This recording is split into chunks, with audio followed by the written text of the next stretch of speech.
Yeah. Yeah.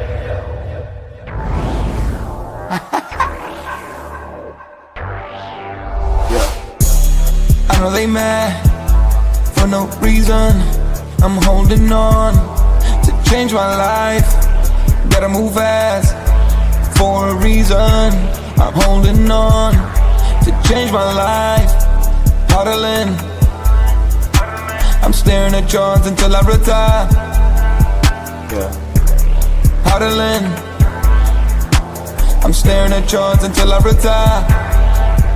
Oh, 700K, I'm selling a Bitcoin. Haters mad, but they listen to this one. More profit coming to my direction. Yeah, you know me, I don't need a mention. I got the remedy, ooh, yeah. They don't just follow me, ooh, yeah. You say allegedly, ooh, yeah. You would subscribe to me, ooh, yeah. Staring at chart, drawing a line. Make a decision, you out of time.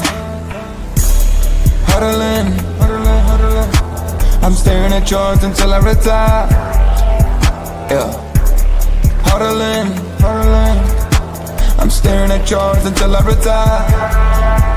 Yeah. See on stage. On-chain revolution.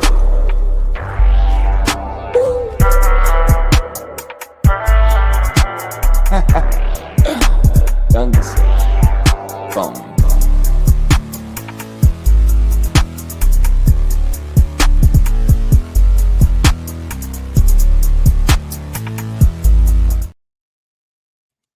Welcome back to On-Chain Revolution. My name is Shizzy. On this channel, we cover the entire crypto market. What's up, guys? We have an amazing show for you guys today.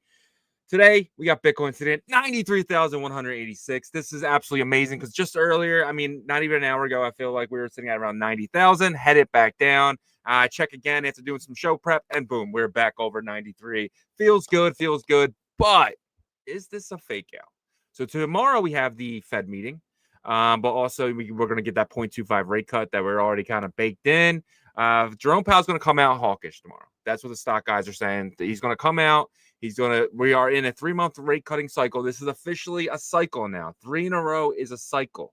So now Jerome's going to come out and he's going to counter-react that with words. He's going to have questions in the audience. They're basically going to be given to them for them to ask Jerome Powell, and they're going to pick upon the people they want to pick on. And they're going to ask very, hawkish questions and get hawkish answers. So is this a fake up run into that? Can we run to 95 and then maybe get smacked down 93? I'm almost certain that, between 2 and 2:30 tomorrow, we will get a pump, right? And then right around 2:30 to in between that and 3 p.m., we're going to get smacked in the face.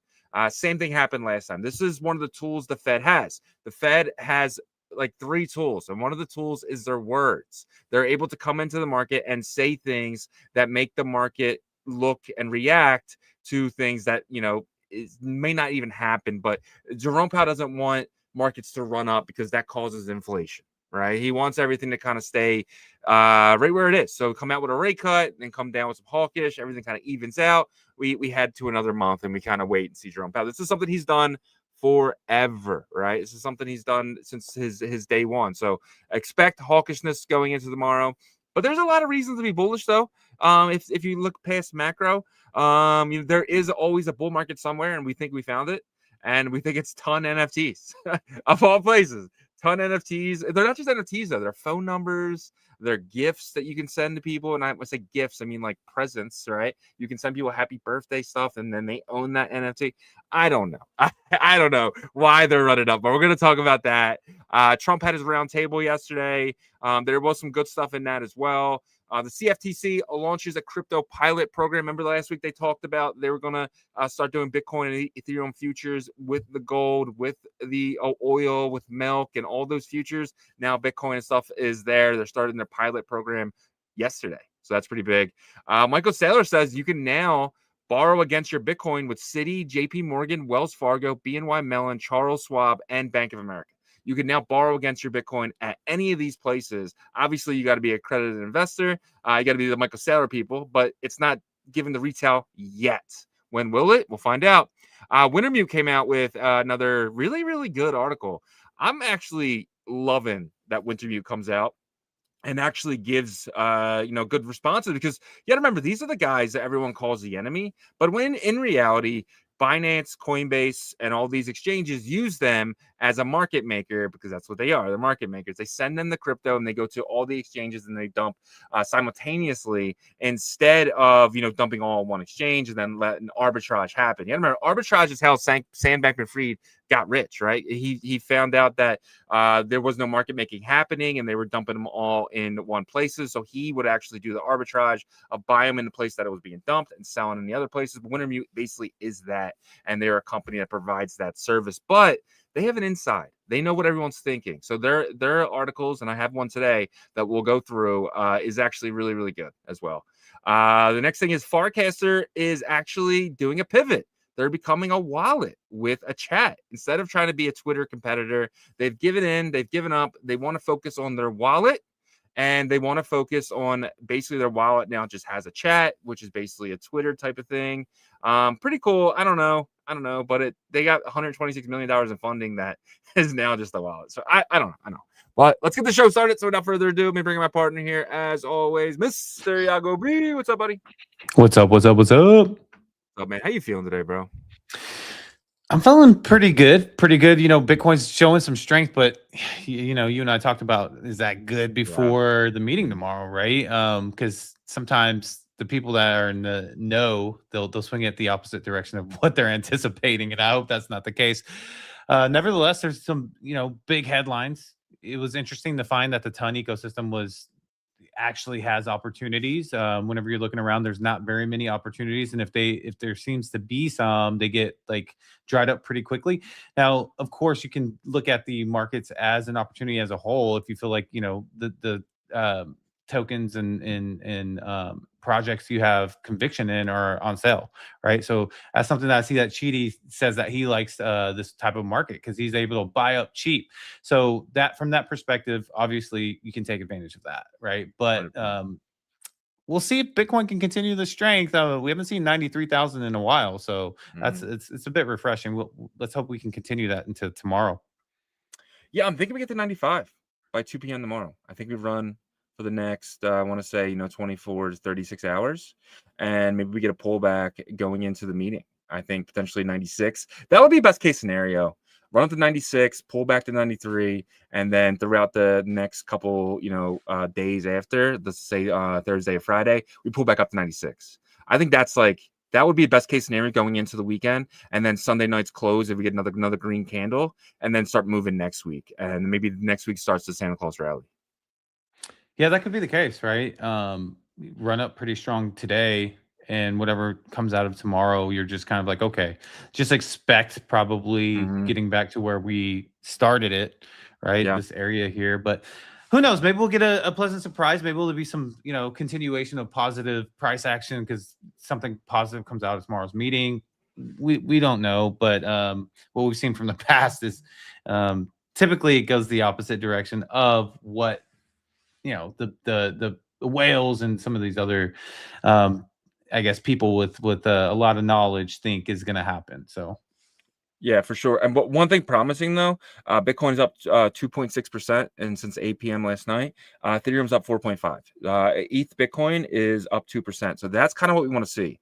If we see Bitcoin running alone, that is the worst case scenario. If Bitcoin goes to 96, but everything else is turning red, that means liquidity is flowing from the alts that have been beaten down pretty badly, flowing back into Bitcoin. We do not want to see that. We do not want a copy of last year or a replay of last year. We kind of want everything to run together. We want crypto to run with Bitcoin. But yeah. Let's get into today's first topic. Bitcoin on edge, FOMC decision incoming, dovish pivot or hawkish shock ahead. You guys already know my opinion on this. I think, we're going to kind of see a push up going into it. Jerome Powell is going to pick the questions that he wants to answer.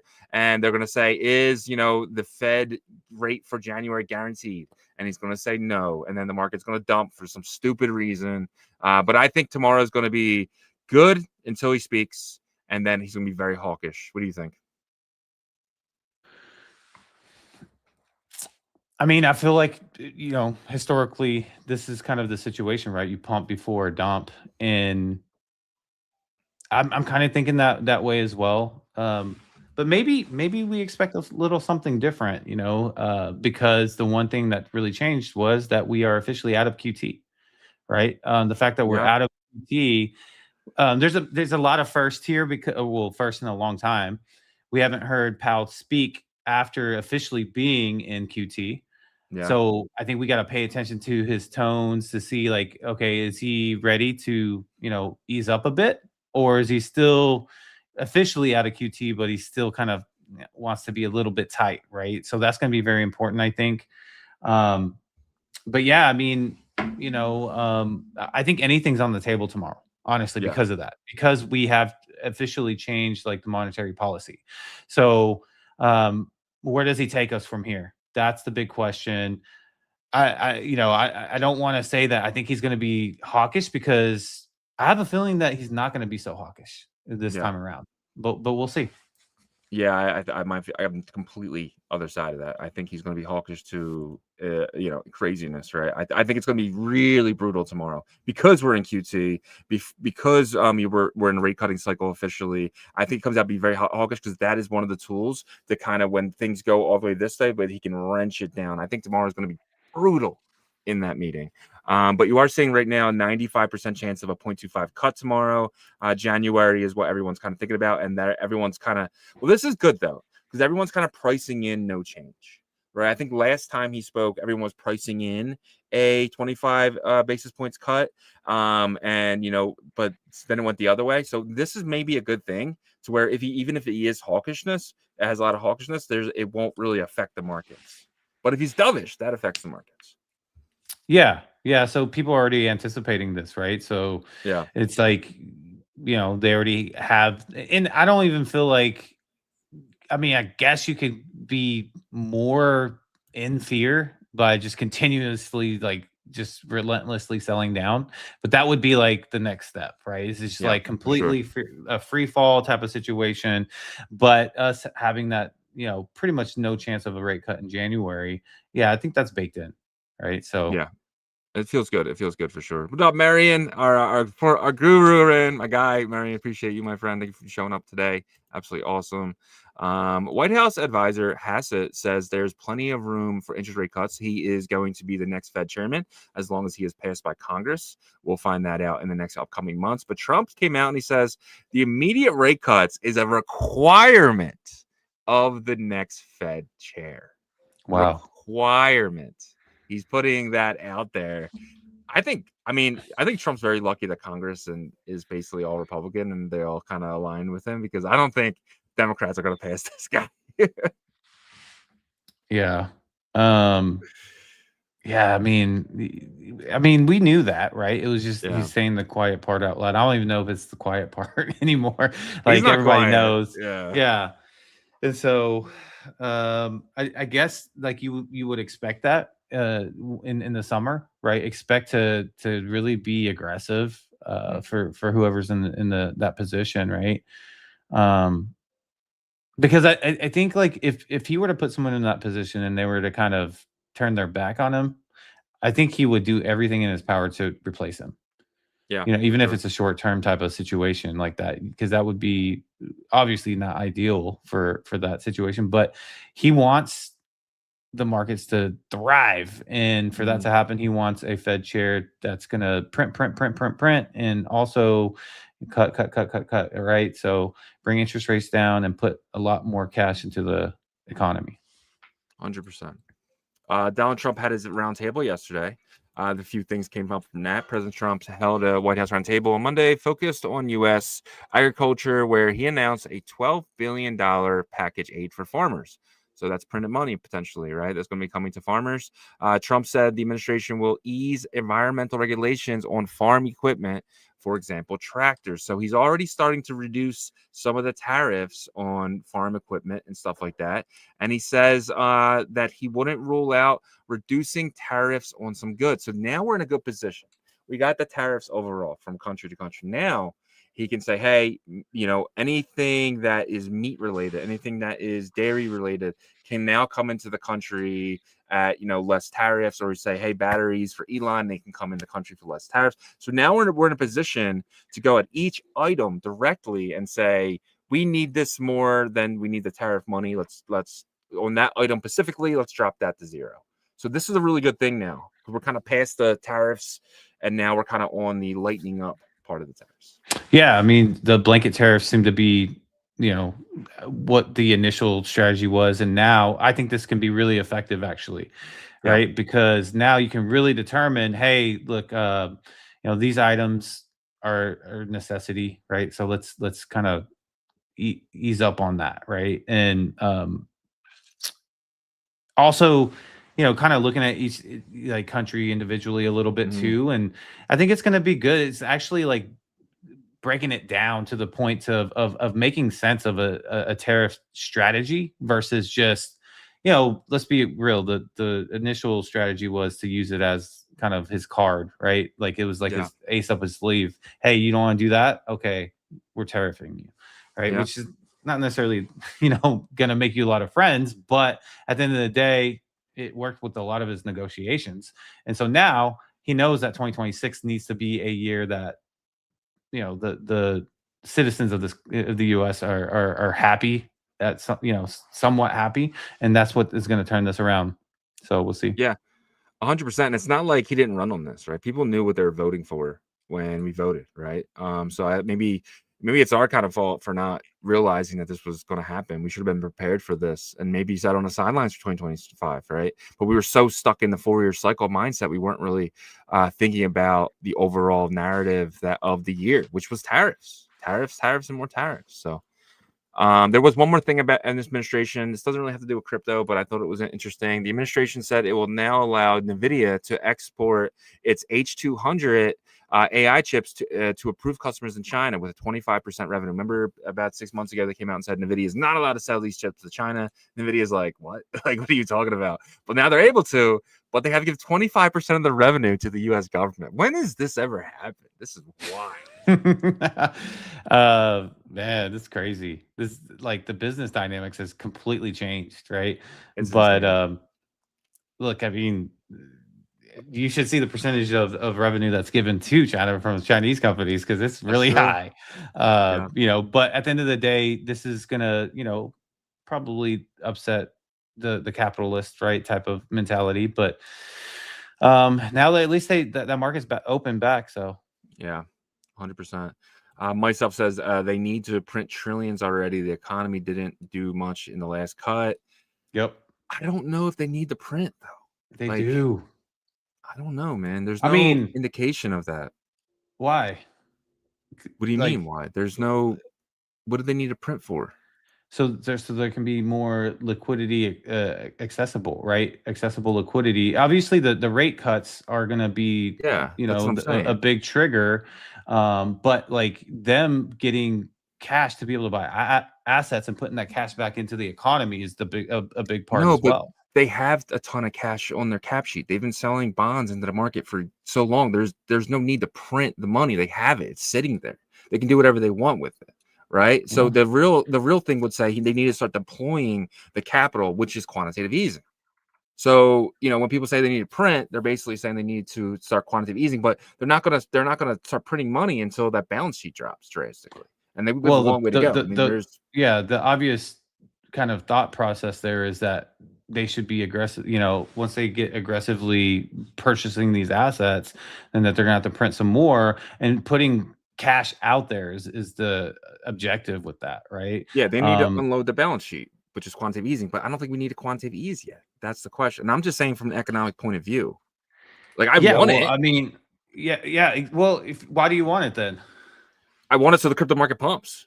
Yeah, but like that's for the economy wants. But the economy, the S&P, the Dow Jones are all at all-time highs. We need, you know what I mean? So it's like it's so hard. I think like looking at it from an economist point of view. That myself is saying that like the economy is not like overperforming in the sense of like, people have excess capital, right? That's like extras to spend and all these things, right? We're not in this like risk on environment, and inflation is still at 3%. So there's people still with money. Otherwise inflation would shrink, so it's kind of one of those things where There's a certain group of people with a lot of money, and I mean they're the ones that play a lot of the money game well, obviously. So Yeah, I'm not saying there's not a a problem with the rich and the poor. There's always been, but it's kind of like one of those things where it's like, I don't know if they need to ease yet. I want them to. I don't know if they need to. I think that's yeah, that's the thing. yeah. So I mean, like with our markets, I think that's what people mean when they say that, like they need Yeah, to turn the money printers on. They need to for get this crypto, the it's market. risk on. Yeah, yeah, Yeah, exactly. Like I mean, a year of just really, getting obliterated left and right. I think like that people want that risk on environment. yeah, I agree. Blazing Bandit says, "Yo, what's up? Pumping, what's up, my guy?" He says, "Crypto bubbles are green." I'm actually excited for that today. Money printer go burr. We'll see. We'll see. We'll see. We'll see. We'll see. Let's get into some cool stuff here. CFTC launches crypto pilot program for tokenized collateral and derivative markets.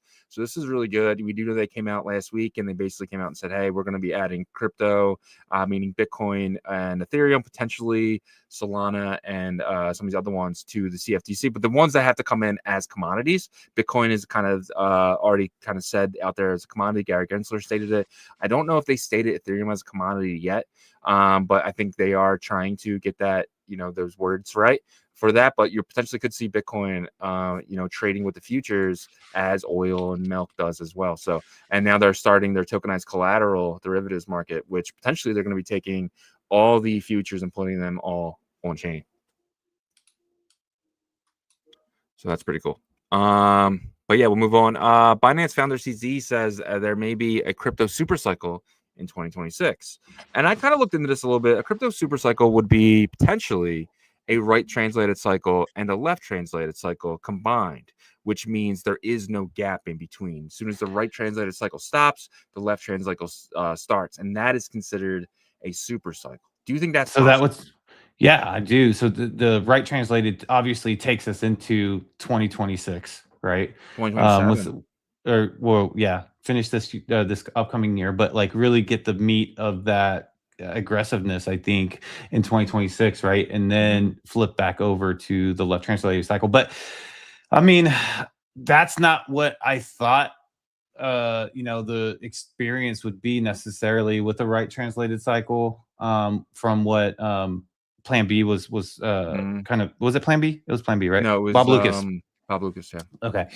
What he was intending, I don't even know if that's what he thought the experience would go like necessarily, because it's just kind of like an extension, right? Yeah, maybe Yeah. not so aggressive in certain parts because you're extending out, but yeah, having a year of just, some of these majors benefiting at sporadic times, and then some legacy coins being manipulated to the upside, that is not a bull market in my opinion, right? And so for this to kind of extend into 2026 and then flip over to a left translated cycle to kind of have a continuation as well, I think that's possible. I think that's on the table, right? I just want 2026 to have at least some consistency in having like a time period of things just kind of being I don't want to say like super easy or anything like that, but just like, having skills in the sense of like what you feel like is what projects are solid and being able to benefit off of the skills that you've developed, right?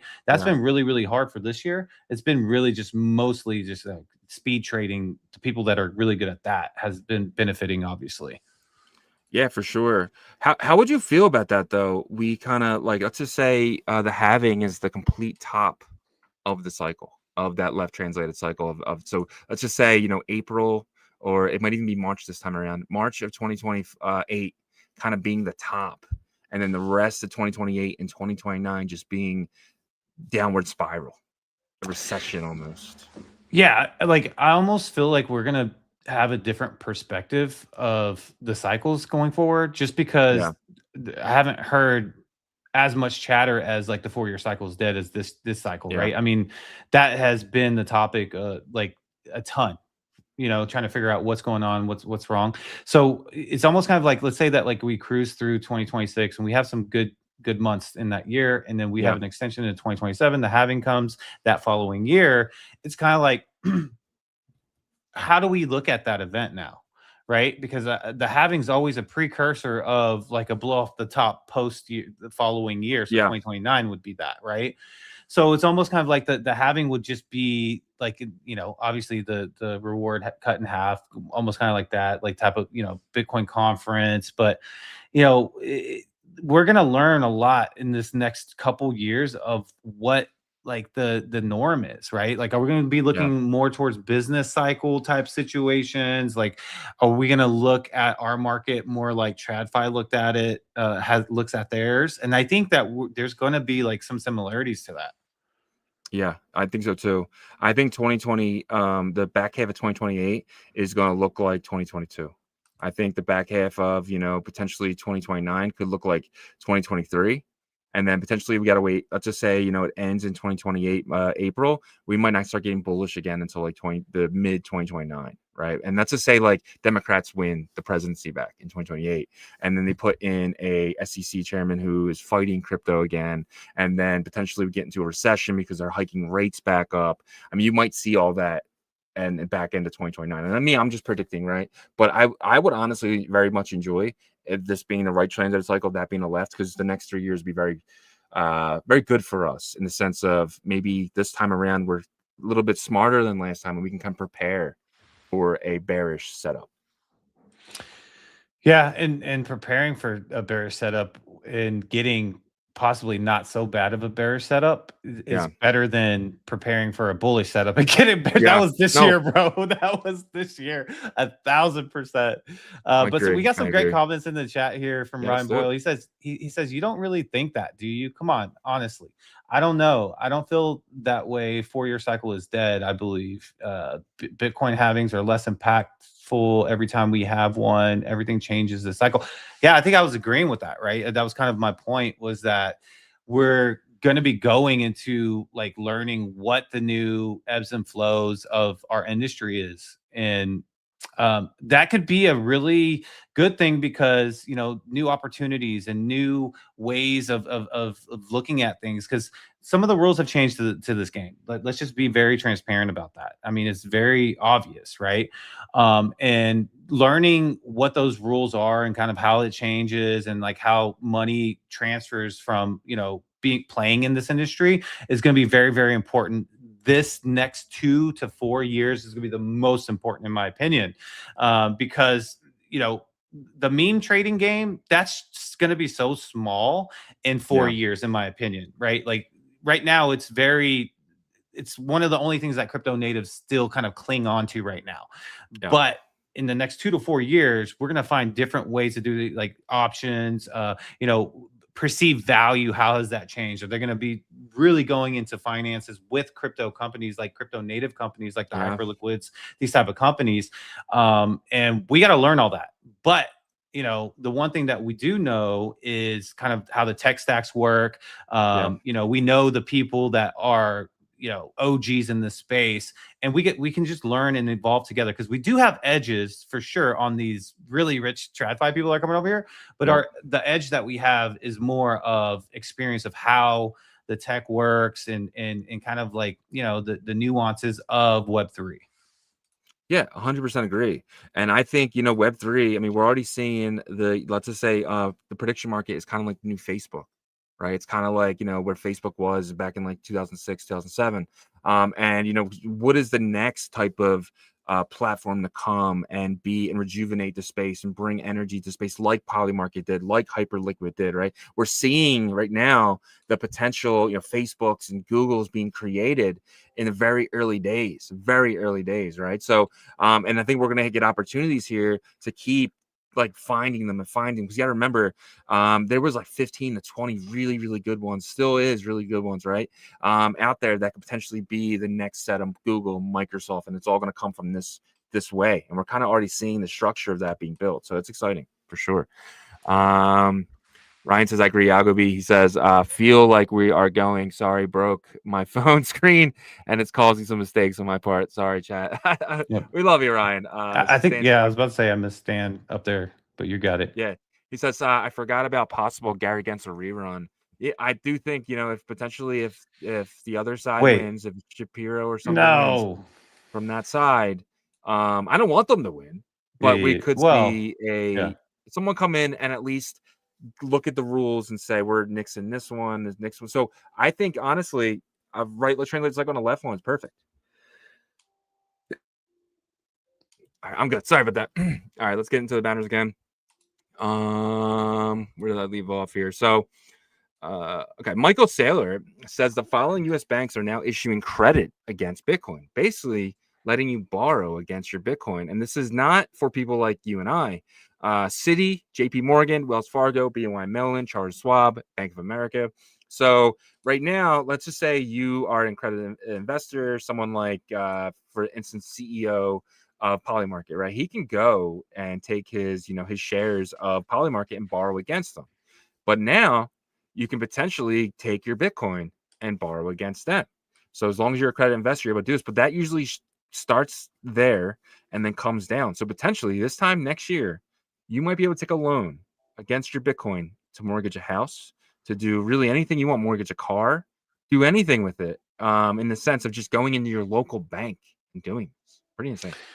Yeah, this is a part of that. Hey, look, the current administration has 3 years left to be able to really instill, digital asset industry into the financial system and create a new one, right? So the fact that this is happening, that's a big positive, right, in that direction that they are needing to go to, because the biggest objective should be, and I think it is to solidify this new financial system to the point to where a Gary Gensler can't come back in for another term and just undo everything, because it's so ingrained and intertwined into our financial system. And that this is an example of that. Like if you're taking loans out, against your Bitcoin and you have mortgages open like that, they can't come in with the new SEC chair and say, hey, look, we're going to undo everything that the previous administration did. So if you took loans out, then you got to, that's just like too much of a mess, right? You're going to ruin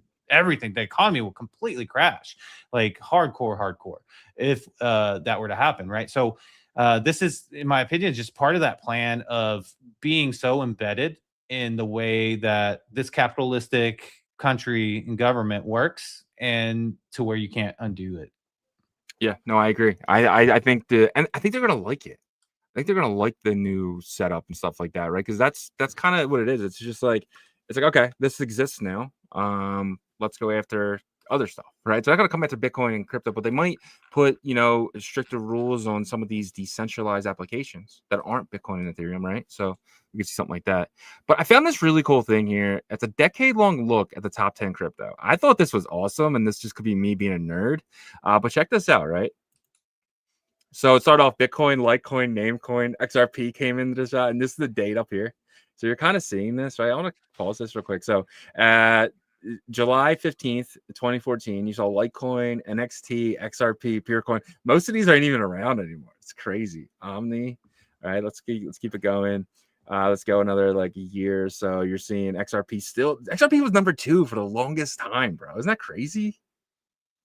Yeah, not really though, because they had a really good marketing. Yeah. So then in 2016, there was a new token came around called Ethereum. And Ethereum came out really strong and solidified number 2 and has never taken it back here. And then you see XRP, Litecoin. So this is 2016. Dash, which is still around. Made SafeCoin. This is gone. Dogecoin, right?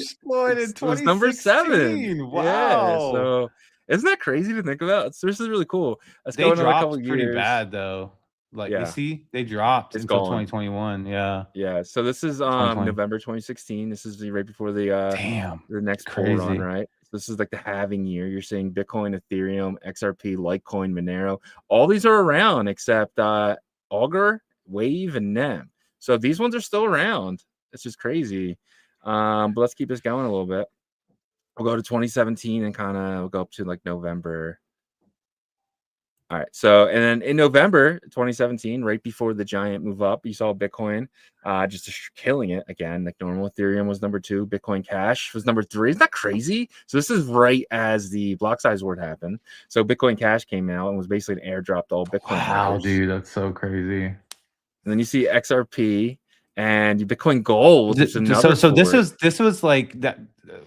This was right when the hysteria started to really for this bull market year 2017. And then it went obviously until December, but like I didn't participate in the ICO part of things. I was more in the centralized exchange side of things at this point. This was the ICO thing right here. Now Boom. This is the boom right here. This is when it really started. Let's go another year and kind of see. You see XRP pop back in there. That was crazy. It popped back in there in 2018. Bitcoin Cash. Now let's go to November so we can go like a full year later and kind of see. All right, so XRP's back in the 2 spot in November 2018. Well, when you go to like I think it was 2015, XRP was like $288 million market cap. Yeah. I think it was. Now, so 3 years later, you're looking at almost a $20 billion market cap. Is crazy. I know. 20. It was that's 200x, right? So pretty crazy. Ethereum, it's $18 billion. I mean, from where we're at today. Oh my God, right? For both of these, it's crazy. Let's go another year here. So this is the bear market year. You're seeing XRP kind of go back down, Ethereum go back up, Litecoin, Bitcoin Cash, EOS kind of all fighting out there. All right, so we're in 2020. We got Bitcoin, Ethereum has really doubled XRP at this point. XRP is around 10 billion. Bitcoin Cash is Bitcoin Cash and Bitcoin Satoshi Vision were number 4 and 5 in 20. Yep. Oh, that's crazy. Yep, Litecoin, EOS, Binance. So BNB came onto the scene. So this is the newcomer now back in like 2019. But you're gonna see BNB really do a lot of cool things. Sorry, so let's go a year. Let's actually so let's go into just before the run up here. Just before the run up, you're seeing Bitcoin, Ethereum, Bitcoin Cash, Chainlink, Binance Coin now doubled since we last seen it, right? 10 months ago, and now it's 4.4. Litecoin's at 3.89. Polkadot entered. Polkadot launched in August. So Polkadot is now. You gotta remember, Gavin Wood now left Ethereum. You're not seeing Cardano yet, right? So pay attention to that. We're gonna hop back in and go another year here. So this is the bullish year. We'll go right until the fun is about to drop. Boom. All right. Now you're seeing, look at this. We have a new winner here. Binance Smart Coin now in the 3 spot. XRP falls to 6. And look at this coin. Solana enters the picture here with Solana got so much assistance though. Like they got so much assistance from SEC chair, I would say too, and obviously FTX just constantly lobbying for him. So, but look what's back. Dogecoin back in the top 10 with Cardano now here to kind of. Is that the best comeback? What is for what? Dogecoin? Is that the best comeback? Because it dropped pretty bad. It did. It was down to like 80 and came back up. Let's play this. We'll go another year here. Now we know this is the bearish year. Right before a lot of people. Okay, boom.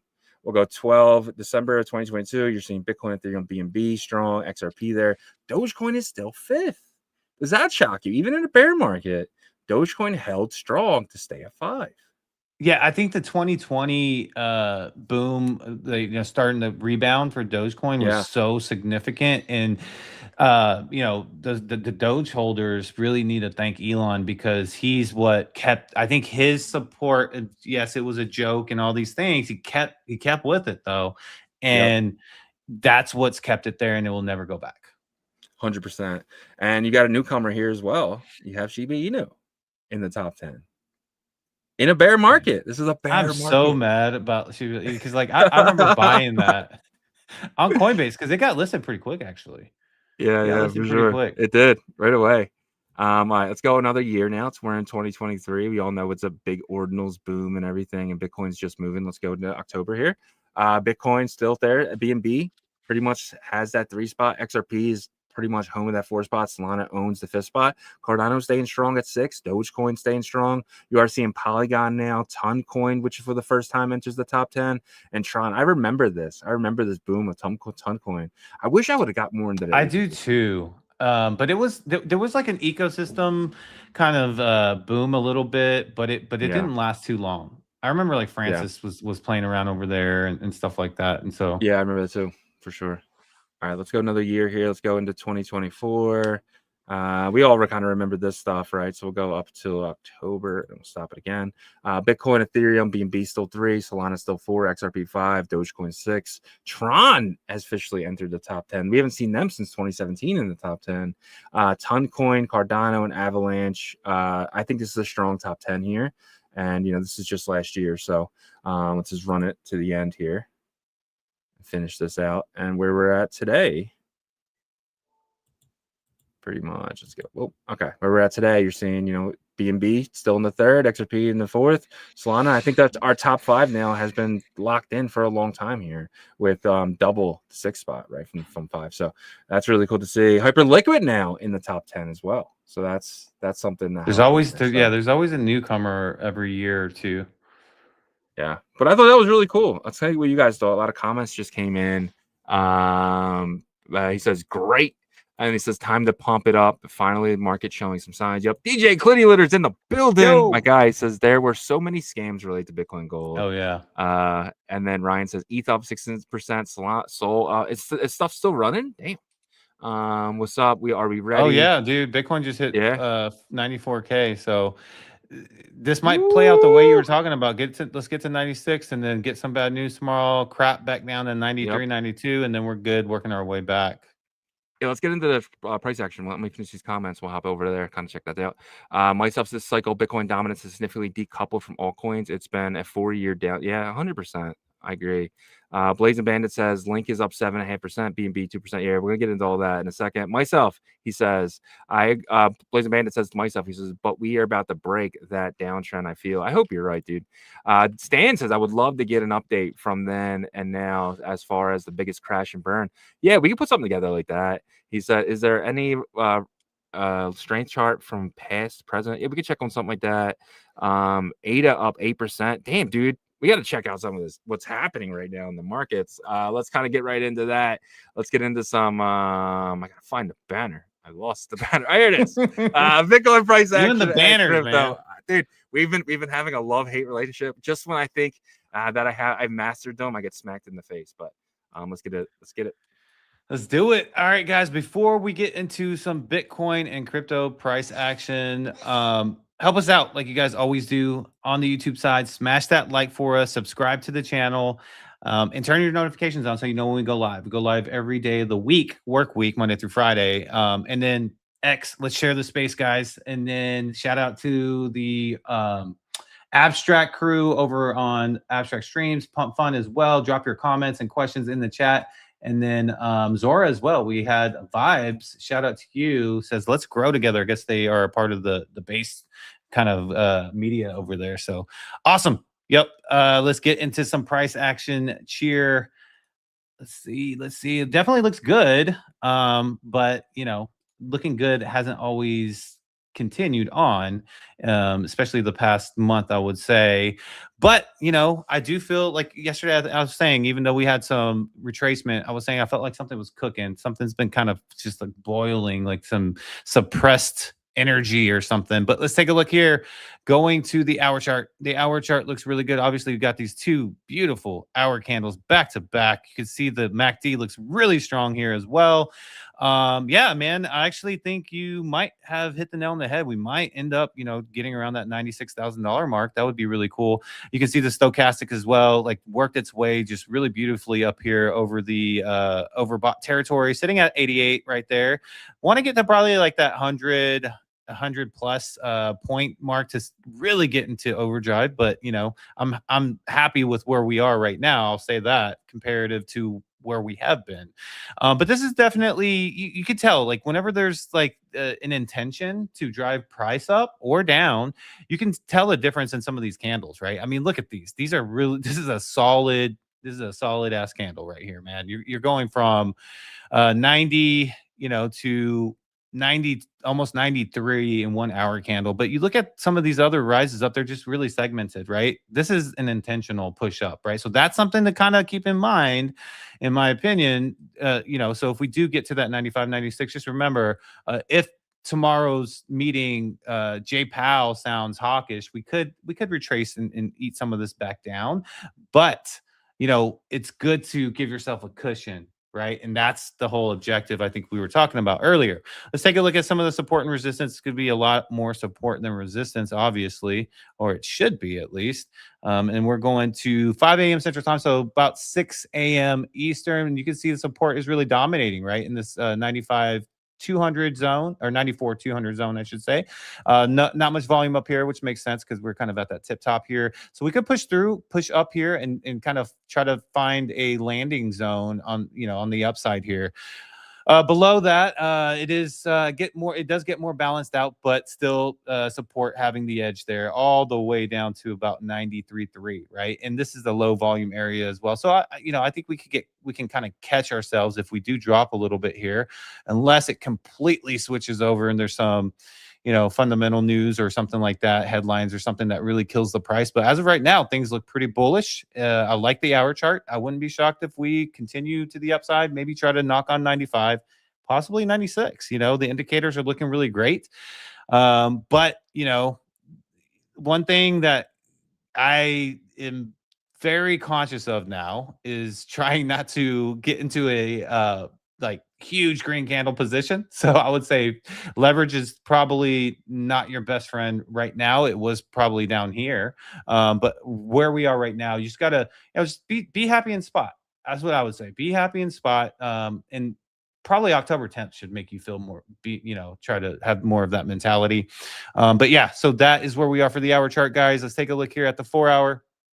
4 hour looks good. We opened back up. We almost closed this. So this is really good. It is Tuesday, so it's still early in the week. So this could really extend through. So the way that this could really benefit, in my opinion, this extension here would be if we did have a dovish type of situation for tomorrow. But I have a feeling if we get to 95, 96, no matter what, today through the night, we're going to have the manipulation kind of swing back, right? Or something to either it's going to swing back kind of aggressively to try to fake people out, thinking that Jay Powell is not going to be so hawkish like he has been possibly in the recent past, or they try to overdo it to the upside, thinking that he will, right? So obviously those are the only two options. But just I guess wrapping that up in a simple bow, expect volatility, I would say. Just because we have that meeting tomorrow, there's so much anticipation for it.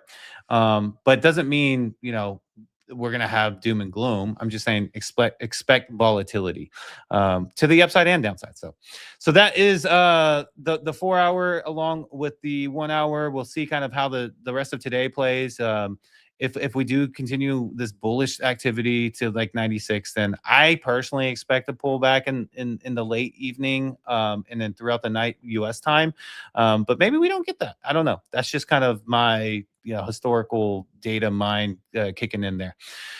And then go into the daily chart. Daily chart looks pretty good. We open back up. This is a good sign, obviously. Again, depending on the volatility, this could, get reversed really quick, or, maybe we do have a decent day tomorrow with that meeting as well. And we have a continuation here. And then we can maybe so this is my Santa rally scenario. We kind of hover around here, 95, 96, maybe back and forth between. Tomorrow we get a dovish kind of stance, right? And then we start to say, okay, we can breathe. He's letting us finish the year out kind of situation. That's the dream scenario for a Santa rally, in my opinion. But the daily looks pretty good. We're at least we're hanging in there. We're not losing it. That's a good thing there. Let's take a look at Ethereum. I'm sure it looks pretty bullish here. I'm going to jump into ETH. And then I'm going to take a quick look at the Bitcoin dominance as well. But Ethereum on the daily looks good, but we'll go to the hour, kind of do the same time frame. So looks great here. Looks really strong on the hour chart. We're like 33.50, really, really, good price action. So Ethereum looks really good there. Let's take a look at the 4 hours. It looks even better on the ETH 4 hour chart than the Bitcoin. And then go into the daily. We just took a look there. The daily, yes, kind of even better as well, right? So we're showing even more strength on Ethereum's charts than Bitcoin. So really like where Ethereum is. Let's see, if Bitcoin and Ethereum has this continuation, if it can bleed into the alts, the positive uptrend price action. Now let's take a look really quick at Bitcoin dominance here. I think that is something important to take a look at. So this is the daily, right? So I just mentioned that Ethereum looks pretty aggressive in terms of even more so than Bitcoin to the upside. And you can see Bitcoin dominance is dipping here on the daily. So this is a good sign, as Bitcoin is kind of just marching back up. It's not shooting past a lot of these alts, and these alts are looking strong right now. And so we're seeing that. So we probably want to see a continuation of this coming down while Bitcoin is slowly grinding up. That would be ideal, I think, an ideal situation there. So that's where we are for the dominance. Let's see where this looks tomorrow. Yeah, so that's Bitcoin, Ethereum, guys. Let's take a look here. The crypto bubbles looks amazing.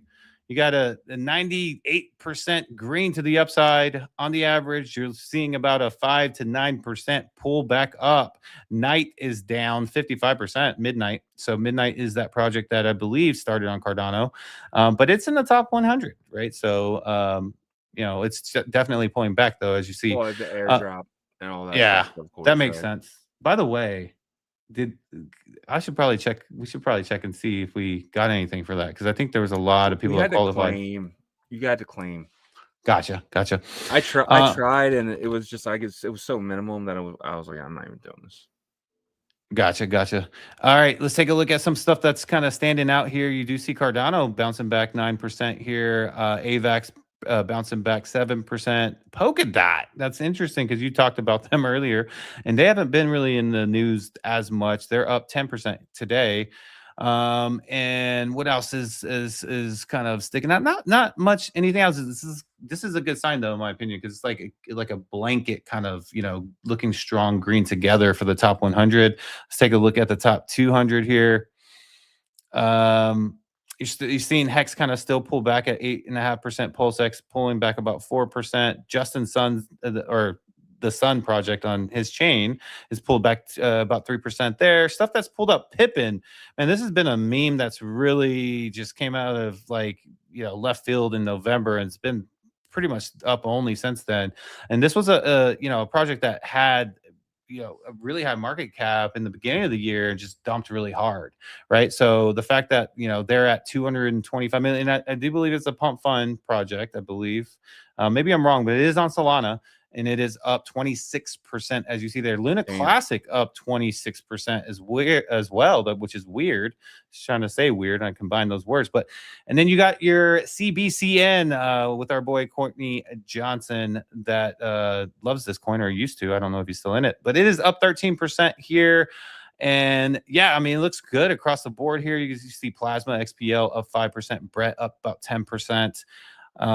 Yeah, things are looking pretty strong, guys. So hopefully we have this continuation, and everybody's pretty much hanging their hat on tomorrow, though. Yeah, it looks really good, really good. I'm actually really excited about the next at least 36 hours. I think until he speaks. I guess 24 hours until he speaks at 2:30 tomorrow. Dude, we could see a run up. Okay, so I'm curious because I feel like you're pretty straightforward. What do you think is going to happen, honestly? Yeah, 96 by the end of tomorrow morning when the market's open. No, I mean with the Jerome Powell's speaking. Oh, he's going to come out. There's going to be hand press questions. He's going to cut the 0.25. A lot of people are already thinking that he's going to be talking about quantitative easing in January. That's kind of something that stock markets are already hoping for. It's not priced in. If that is in that 2:00 thing for January 1st, that could be absolutely insane, but I don't think that happens. And then, they're going to read that at 2:00. He's going to come out. There's going to be hand-picked questions that are going to be about, are we guaranteed another rate cut? What are you thinking for quantitative easing? And he's going to debunk every single one of those and say, hey, we think the economy is strong. Inflation is coming down. Job market doesn't look as bad as that people say. And then you're going to see a lot of the stuff that's getting baked in right now get baked out. So I do see a market crash from, let's just say, 2:45 to about 5:00. And then with a little bit of a rebound going into Thursday. So you think he's going to be 92 hawkish? Slow roll to 98 going into Sunday. And you expect him to be hawkish? Very hawkish, like insanely hawkish, like more hawkish than he's been. Because you got to remember, there's a lot of things now. You got to remember, he only has 3 tools. He can take rates up, take rates down, and his words. He's going to use his words in the best case scenario to make sure markets don't run and force inflation up. But that's just my opinion. Yeah. We'll see. Yeah. I'm honestly thinking about shorting going into that. I think if I'm right, you know what I mean, I could make a lot of money. But who knows? Yeah. Courtney Johnson says peace. Yeah, I'm still in. He says, oh shit, let's go. Holy He's been summoned. He's been summoned. Let's go. He watches, my man. Haha. At least the next one. Yeah, next 24 hours. Very bullish. 96, maybe 97. We'll see. But let's jump into the next thing here, which is the Midnight. Midnight Network launches Night token on major exchanges. So they have a full article here. Night is the governance token, the utility token for Midnight, a Cardano partner chain. So it is its own chain using zero knowledge proofs and selected data disclosure to debut it with a fixed supply of 24 million tokens. Much of it is reached holders through the Glacier airdrop to wallets, ADA, Bitcoin. So people are kind of saying this is Cardano's pivot moment, where we both know the Cardano blockchain sucks, right? I love the Cardano community, but as somebody who uses the Cardano blockchain, it is an awful used. Well, there's times we still use it for different reasons, right? I've used it probably in the last 2 months, definitely. Once probably, but still. But like, you know what I mean? It's a terrible experience. You can't lie. You can't lie either and say that was a good experience. It's just as bad as Bitcoin without the 10-minute blocks, right? In the sense of you're riding UTXOs. Sometimes it's like $3 to send a transaction. You need like 6 Cardano in your wallet to send a damn transaction. Like it's crazy. It's terrible. Midnight changes a lot of that stuff though. I think Midnight is it should have actually been an update on Cardano, instead of, maybe like a 1-for-1, very similar to what Phantom did for Sonic. I think Midnight's going to help Cardano though. I think Midnight is the new Cardano. I'm curious of what your thoughts are of why Polkadot didn't have more success than Cardano, because both founders are from kind of cut from the same cloth. They come from that ETH team, right? And so why has Cardano had more success? They built their community better is what my answer is. I don't know about you. It's time. So they came out in like 2019, 2018. Polkadot came out in August of 2020, right before the bull run. It didn't have time to people come in and accumulate. What do you mean? Not much time. Not much more time. Like you're talking about like half a year. That's a year of people buying Cardano. Like Cardano went up and pumped and then dumped, and it had people accumulated in 2020, right? Polkadot just came into a bullish setup. Right, they didn't have any time to kind of go up and come down. Solana, you said it yourself. Solana was they did have help. It's different. Like so, Gavin Wood, he tried something different as well. Gavin Wood tried to put together this parallel chains to where Polkadot's and you got to remember Polkadot's a layer 0. You can't do DeFi on Polkadot. Right, you got to do DeFi on the L1s that run on top of Polkadot, right? We seen no success as of yet from layer 0s. You know what I mean? It seems like layer 1s built with layer 2s is the option, right? He tried something different, and he tried something that didn't work. I mean, that's 100% true. But now he's building Jam, and Jam solves a lot of those problems, basically creating Polkadot. I don't know what Jam is. Jam is basically a new version of EVM. Gavin Wood created, isn't it like it's like a universal it's like a universal interoperable language, right? For developers or something like that. It's where you can it's not just EVM, is it? Well, do you know how how Rust they created the move language from Rust? Well, he created Jam from EVM. It's basically an upgraded version of EVM. It's called Jam. It's joint something mechanic. I don't know what the hell it stands for. But it's supposed to be the new EVM. It's a different model, and I think a lot of people are going to start adopting this because he spent over 2 years creating it, and he was the guy who basically created EVM, right? Like him and a couple other guys, right? So that's a big deal too. And I do think Polkadot does get adoption, but I think that 1 year of Cardano being out there and being really cheap. When Polkadot came out, Polkadot was expensive. It immediately jumped into the top 10. Cardano had time, as we can see.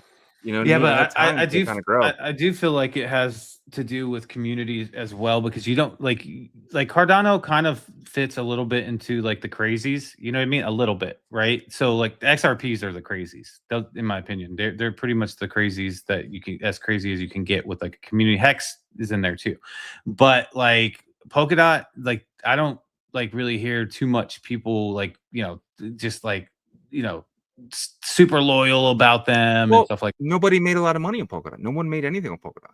Polkadot fully round tripped as of like last week, right? So it's like Cardano is different because a lot of people were holding. Yeah, I mean, last week it was an all-time low. So that's what I mean though. Cardano, people picked it up for 2 cents and ran it to $3. That's the difference you're not understanding. Is well, you kind of get it. It's people made a lot of money on it. So when you make a lot of money on, you're kind of loyal to that, right? Even though it does suck. There's not that loyalty of Polkadot because everyone round tripped from $2 to 50. So okay, but like he did go into a bull market that was pretty crazy, right? Like 2021, right? Yeah. So do you think he was probably too focused on the technical side versus like the hardcore marketing side? Because there was so many projects that took advantage of that year. Was there? Well, he did. I mean, he dumped a lot of money into marketing supposedly, right? Yeah, I mean, they're on NASCARs and shit. Like Polkadot's everywhere. So the marketing is crazy. There. The biggest thing, and I just think you've never really you've used Cardano. You've never actually used Polkadot or anything. So I think that's why you're not really kind of seeing that there is a lot of excitement there. So back in last cycle, I was really big on what is it? Moon. I forget what it's called now. It was an EVM. It was built on top of Polkadot. Moonbeam. And Moonbeam, there was a Kala, which is another blockchain that was built on top of layer 0. And then there was Tau is actually built using Polkadot. Yeah. Myself makes a good point too. He's talking, there was people that made good money, but it was like kind of like the rotation that they had. So like I remember Kusama, like when we first met, you were talking to me about Kusama a bit.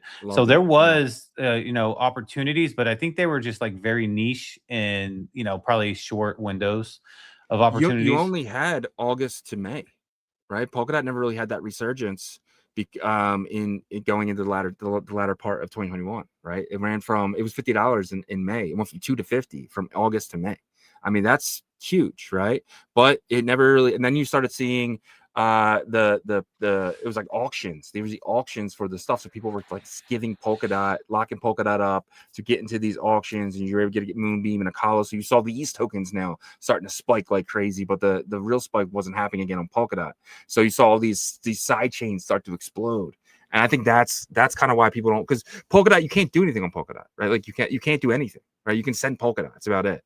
But Akala, Moonbeam, and like Mover and all these other ones, you can actually do DeFi and stuff. So I think that's another reason why.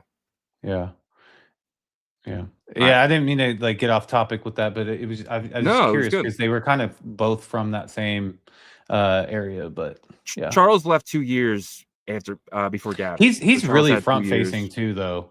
That is a difference between them too, right?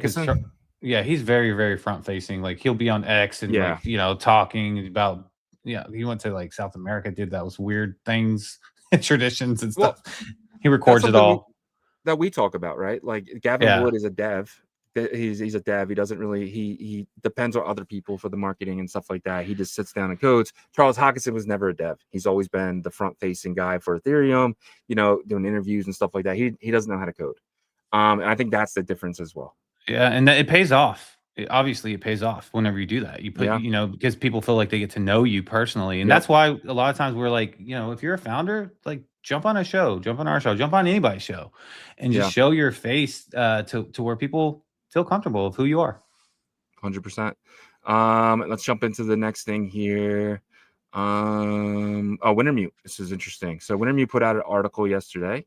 If I can find it. Sorry, guys. Me not doing great today. There you go.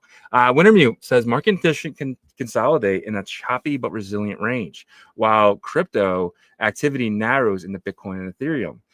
They come out and they have this big article here. If you guys want to go check it out here, I'm not going to read you like the major talking points of it, which was really down here.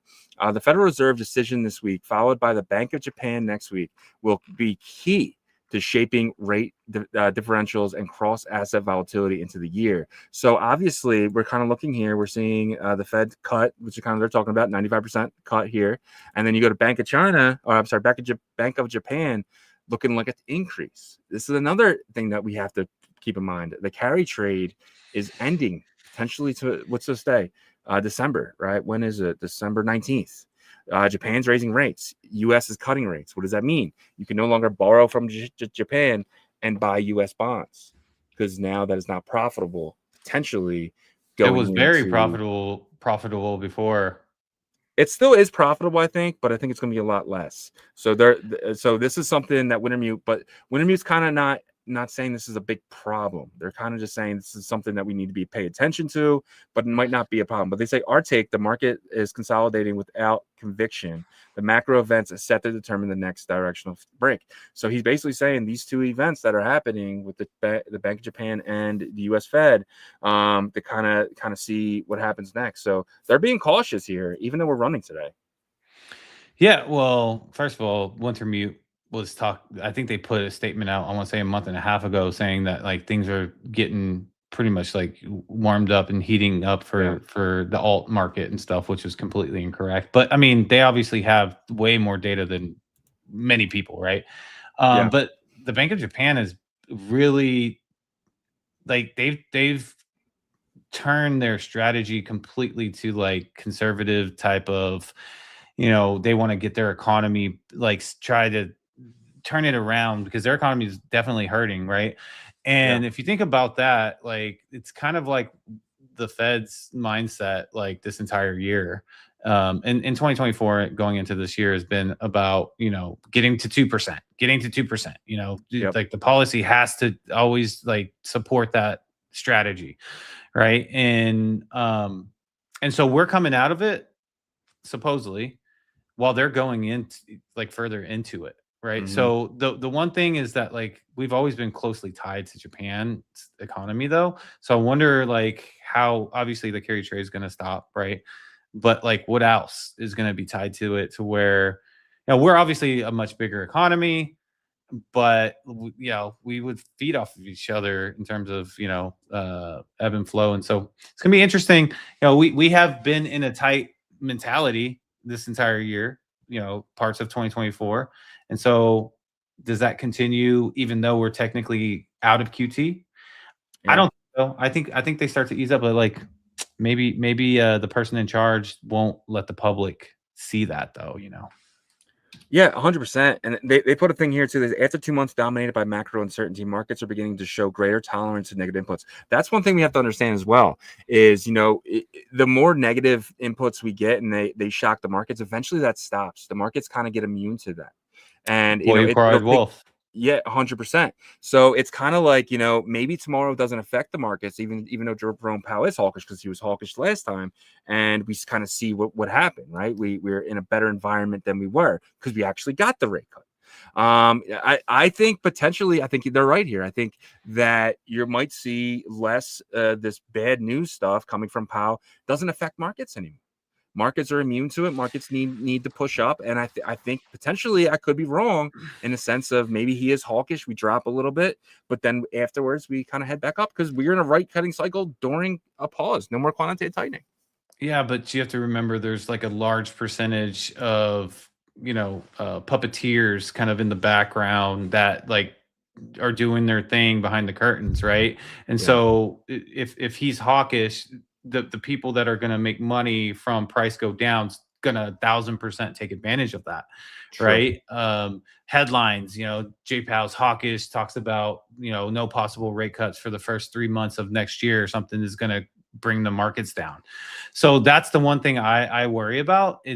But like, I guess to where your point could work would be if those headlines are less impactful, and that could be the case to where they're less and less impactful. But they've like media is like such a strong psychological weapon with everything, right? And I feel like we've been getting beat up by like headlines left and right all year. So that could be, that could be a scenario where that makes sense. So where like the public is just like, okay, I don't care about that headline anymore, type of situation. Yeah, 100%. And we saw that in 2021.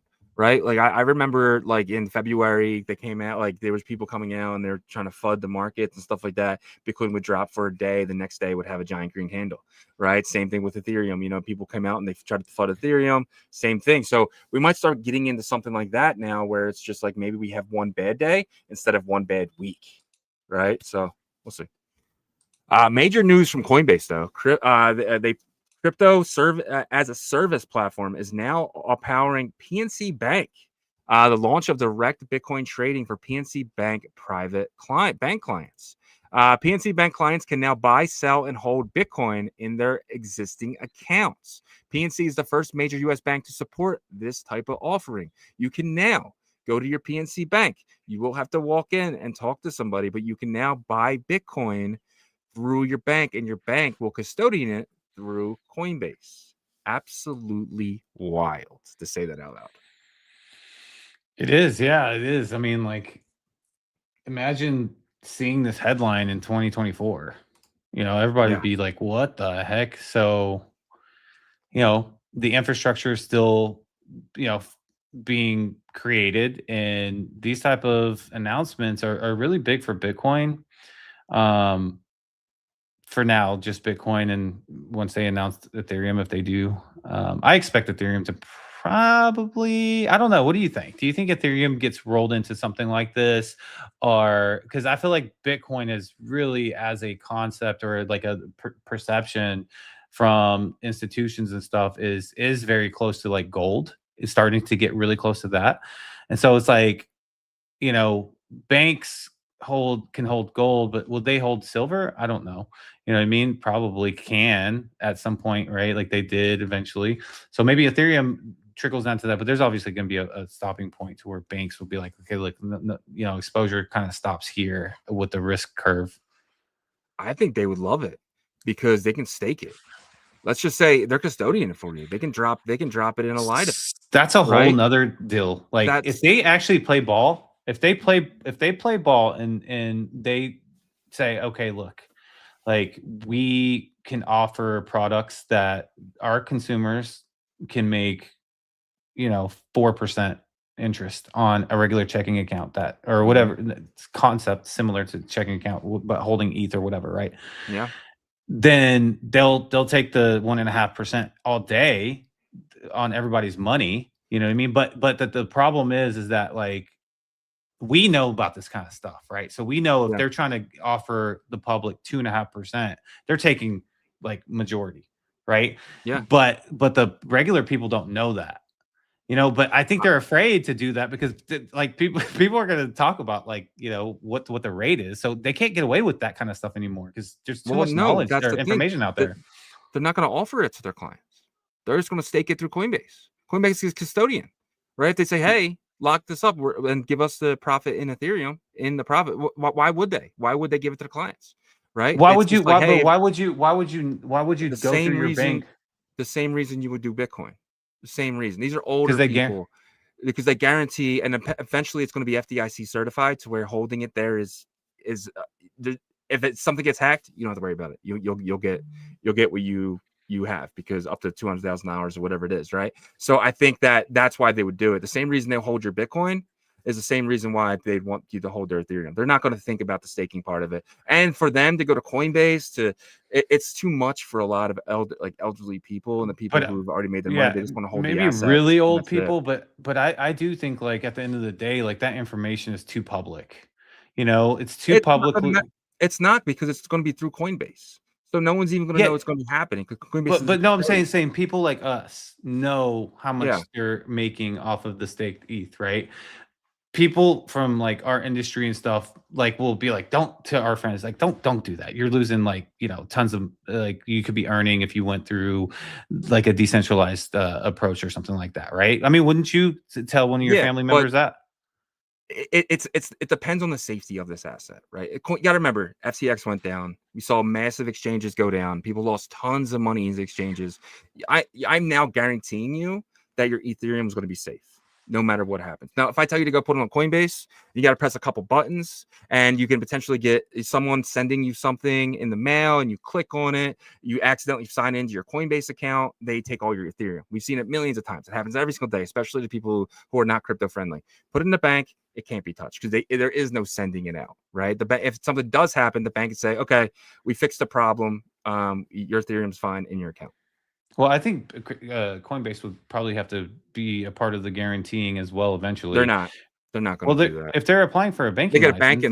They get a banking license. But I think they're applying for it. So I guess my point is right now is this is a very safe option for somebody who just wants to hold that. I think it's a safe option for someone that doesn't have knowledge or doesn't get told anything to anybody. You know what I mean? Doesn't get information from anybody that knows about it. My wife's uncle has Ethereum on Coinbase, and I told him to think about staking it, and he says he don't want to. He don't want to mess with it.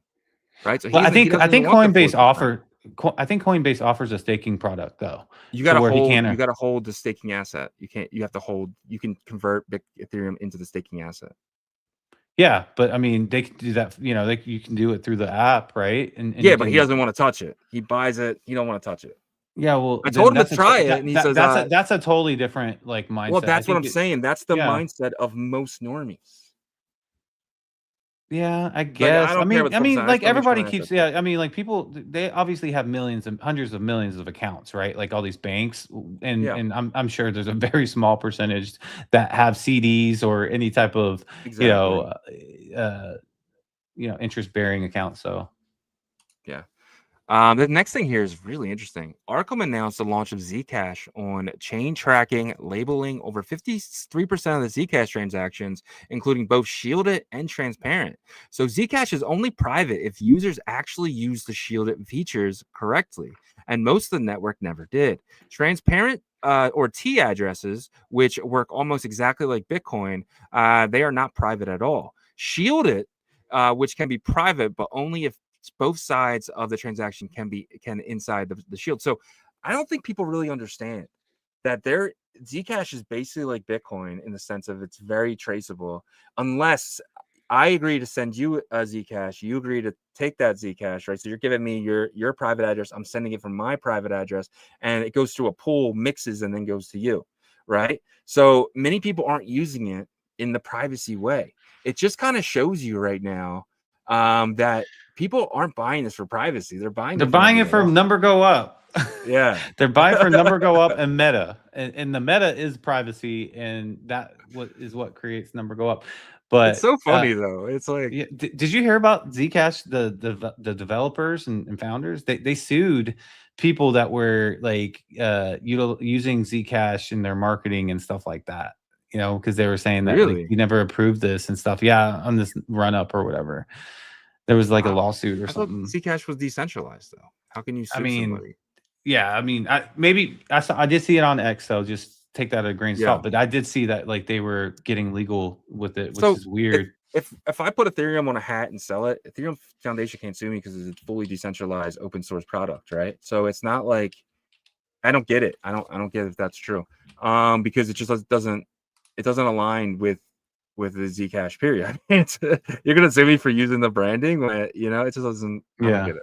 Well, there's this post right here. It says Zcash calls itself cypherpunk, yet number one trademark is IP. Oh, they have a trademark. Yeah, sues people for using said IP and impose a 20% tax on its miners. So Zcash is completely like a centralized company. I think it's trash. Honestly, I wouldn't waste my time for sure. All right, let's move along here. Jack Mallers, Bitcoin Company 21. We do know that Tether actually backs them. Begins trading on the NYSE today under ticker XXI for 21.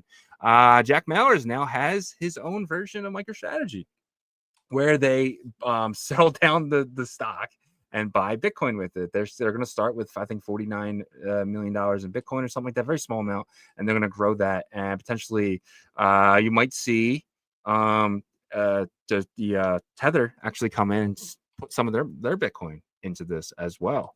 So what do you think about this? Another DAT added to the economy.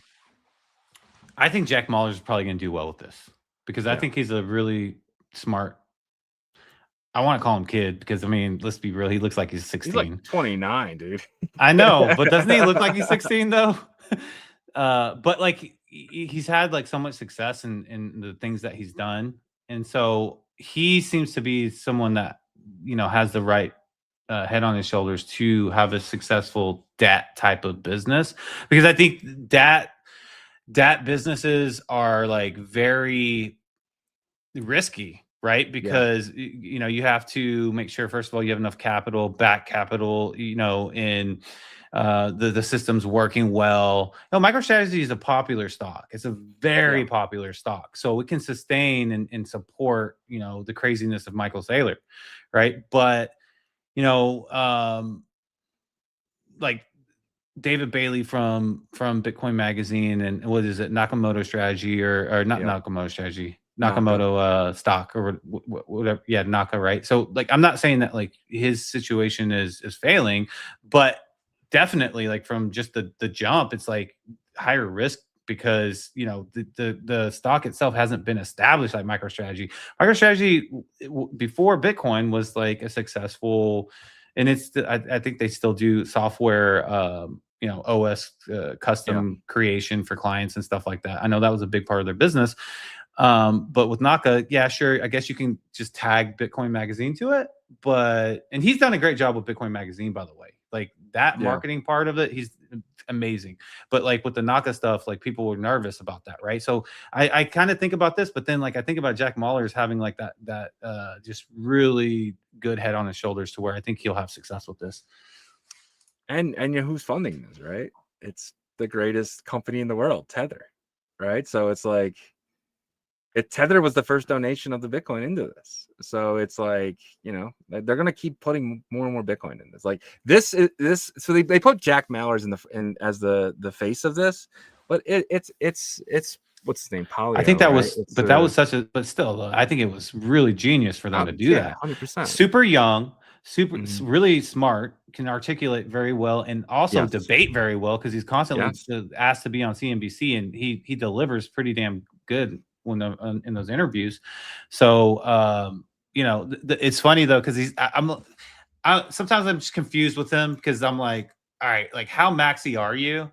And then like he gets picked as like the face of a company that's backed by Tether, and then like there's Tether does acquire tons of Bitcoin, but it's just kind of like sometimes I feel like these maxis aren't as maxi as they show to be.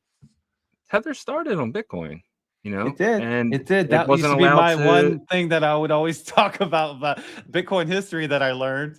But it wasn't allowed to run here though. They basically told them no. So what is Tether going to do, right? Yeah, become one of the largest entities in all of the industry. 100%. And they did. Hold my beer. You don't want me here. I mean, Vitalik too, right? So Vitalik, same thing. A lot of the stuff that got created was because maxis were shunning people, right? I mean, Vitalik started Bitcoin Magazine too, right? So, and then he was a part of the colored coin, era developing on Bitcoin. Said, all right, you guys don't want to hear? Then I'll just make smart contracts with Ethereum, and then that's whenever you saw that big jump from XRP not being number 2 anymore, and Ethereum came out there because of programmability. Yep, 100%. Let's move along. Farcaster pivots from the social network to a wallet. So Farcaster, you don't know what it is. It's basically a Twitter clone. You have a wallet there. You have everything there. You can tweet, you can stuff like that. But Farcaster's 5-year run as a social network centric blockchain project appears to be coming to an end after co-founder Dan Romero. He says basically Farcaster doesn't. They're not abandoning the social ambitions, at least not yet. Romero argued that the "come for the tool, stay for the network" motto is the strategy most likely to grow the protocol. How do you think about Farcaster now, kind of pivoting to promoting the social network itself? And I am somebody on there. I was kind of just on there to farm the airdrop. And I have a Farcaster wallet on there. It looks like Twitter, but there's a wallet button in one of the pockets there. But they're becoming a wallet and they want to be a top wallet, but they've already got 150 million in funding to build the social network. And now they're just kind of pivoting and using the funds to create the number 1 wallet. And they're saying the wallet has its own Twitter. So they've had some of their partners and dApps that are partners of Farcaster leave because of this, because they basically said that, hey, look, they're going to a almost fully centralized approach here. The wallet's decentralized though, right? I know, but this is what they've stated, right? Like Trends, I think Trends is a kind of a launch pad, I think, that would partner with them. And they left, but I mean, I think you have to pivot if something is not working the way that you not every single time you have to pivot on every little thing that's not going, but they've been at it for quite some time, right? Yeah.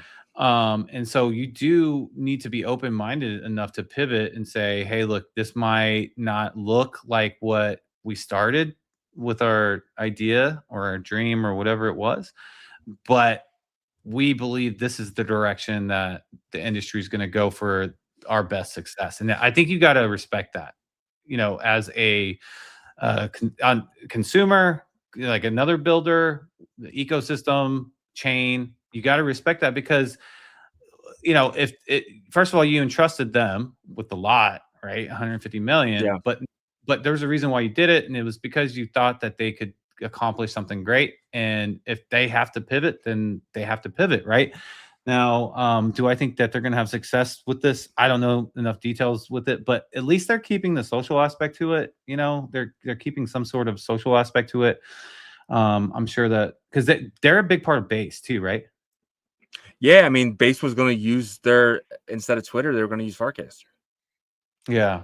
So I wonder what that looks like in any longer.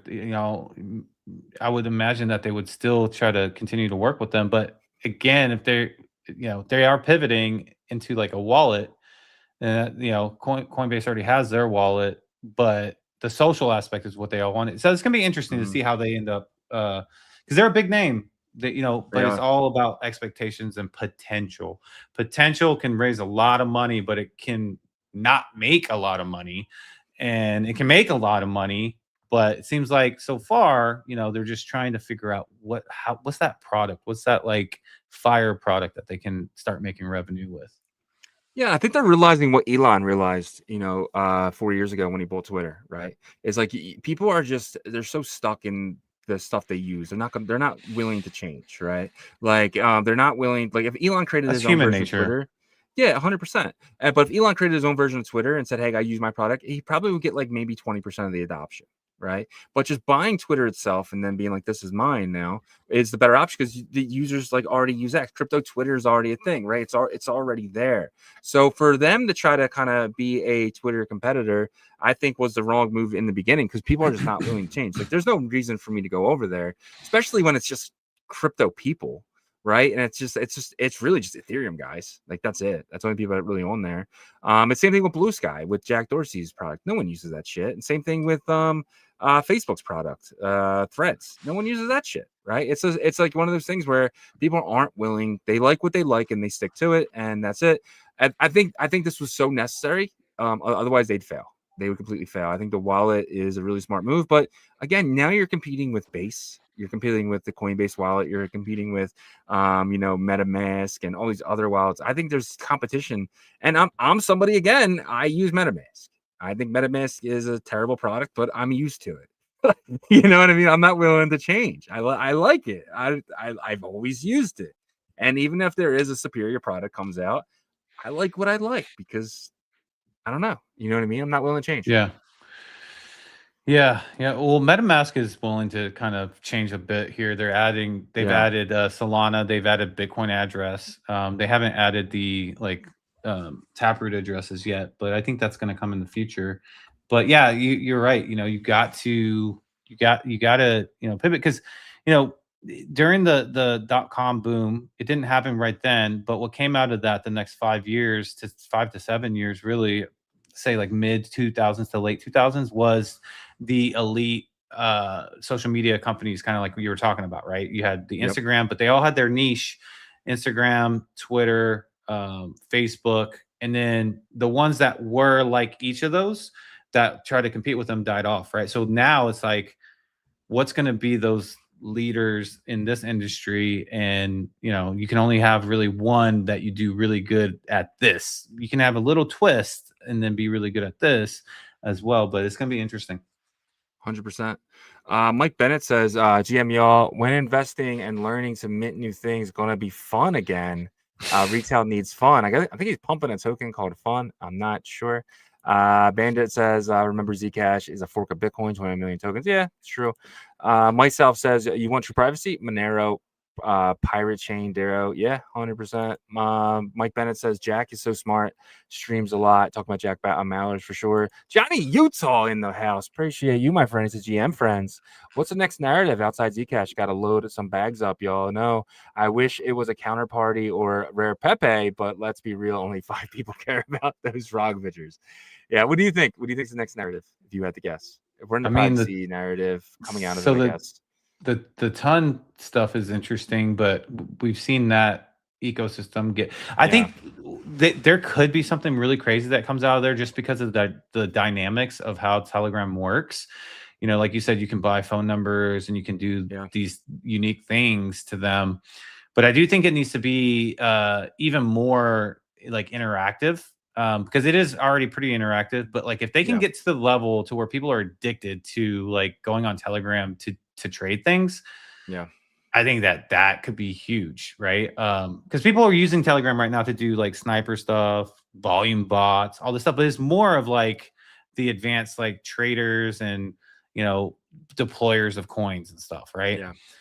I think you need something that's fun for the everyday person to feel like they can win and do something decent. That's what we're missing too, by the way. Mike Bennett, was it Mike Bennett that was talking about that? Yeah. No, Johnny Utah said Zcash. Oh, Mike Bennett previously. Fun. About fun. Like, bringing back fun like that is very important because like we're not, regular retail people that listen to the show every single day, or us hosting the show, or, you guys are in the market every day learning something new. And so we're able to put up with this crap that we're going through right now. Retail won't. They will not. They will come over for a split second because someone told them, hey, this is really cool. You can actually make a lot of money. Go over there, lose money, and it's a crappy experience, not fun at all. Leave, and they won't come back. Right. So you got to have fun. You got to have some winning happening for retail to really come back, because I mean, that was the thing about the cycle too, was that retail came whenever it was fun and winning, and they would leave when it was not fun and losing, so it's just been not very fun and a lot of losing this year. Yeah. That seems, dude, that could be the meme that runs the hardest fun. I mean, honestly, if someone launched it on Solana, it could be fun. One of a million. Myself says Jack has a great talking points. Mike Bennett says everyone gets their own creator coin now on Farcaster, like Zora. Right? Interesting. I didn't know that. I'll look into that. Mike Bennett said you can trade the content, posters, accounts, tokens, and project token. Ooh, I'll take a look at that. They are working together with mini apps. Blazing Bandit says decentralized science, and WebDrove finishes it up with hustle. We could see a decentralized science. We could see an AI run again, right? We could go back into those narratives. Why not? Why the hell not? Jump into some more things here. SharpLink generated 446 ETH from staking rewards last week. That brings their total cumulative number to 8,767 since launching the strategy June 2nd. So SharpLink hasn't bought any Ethereum since August, maybe September, right? And I think this is a big deal. I like this. You don't have to keep buying. You don't have to keep buying. You don't have to. You have a business. Just make sure your business grows, have the Ethereum staked, earning, and you're accumulating without having to get new money. This is what these strategies should be doing. Like, Naka shouldn't have purchased all that Bitcoin. They should have been trying to find ways to earn on their Bitcoin, very similar to Saylor does, right? With ETH, it's a lot easier because you can just buy Lido ETH. But in that sense, this is what these companies should be doing, right? They should just be growing their pile by staking it. I love this. Yeah, obviously, like you mentioned, you can't do it for Bitcoin. Saylor figured it out.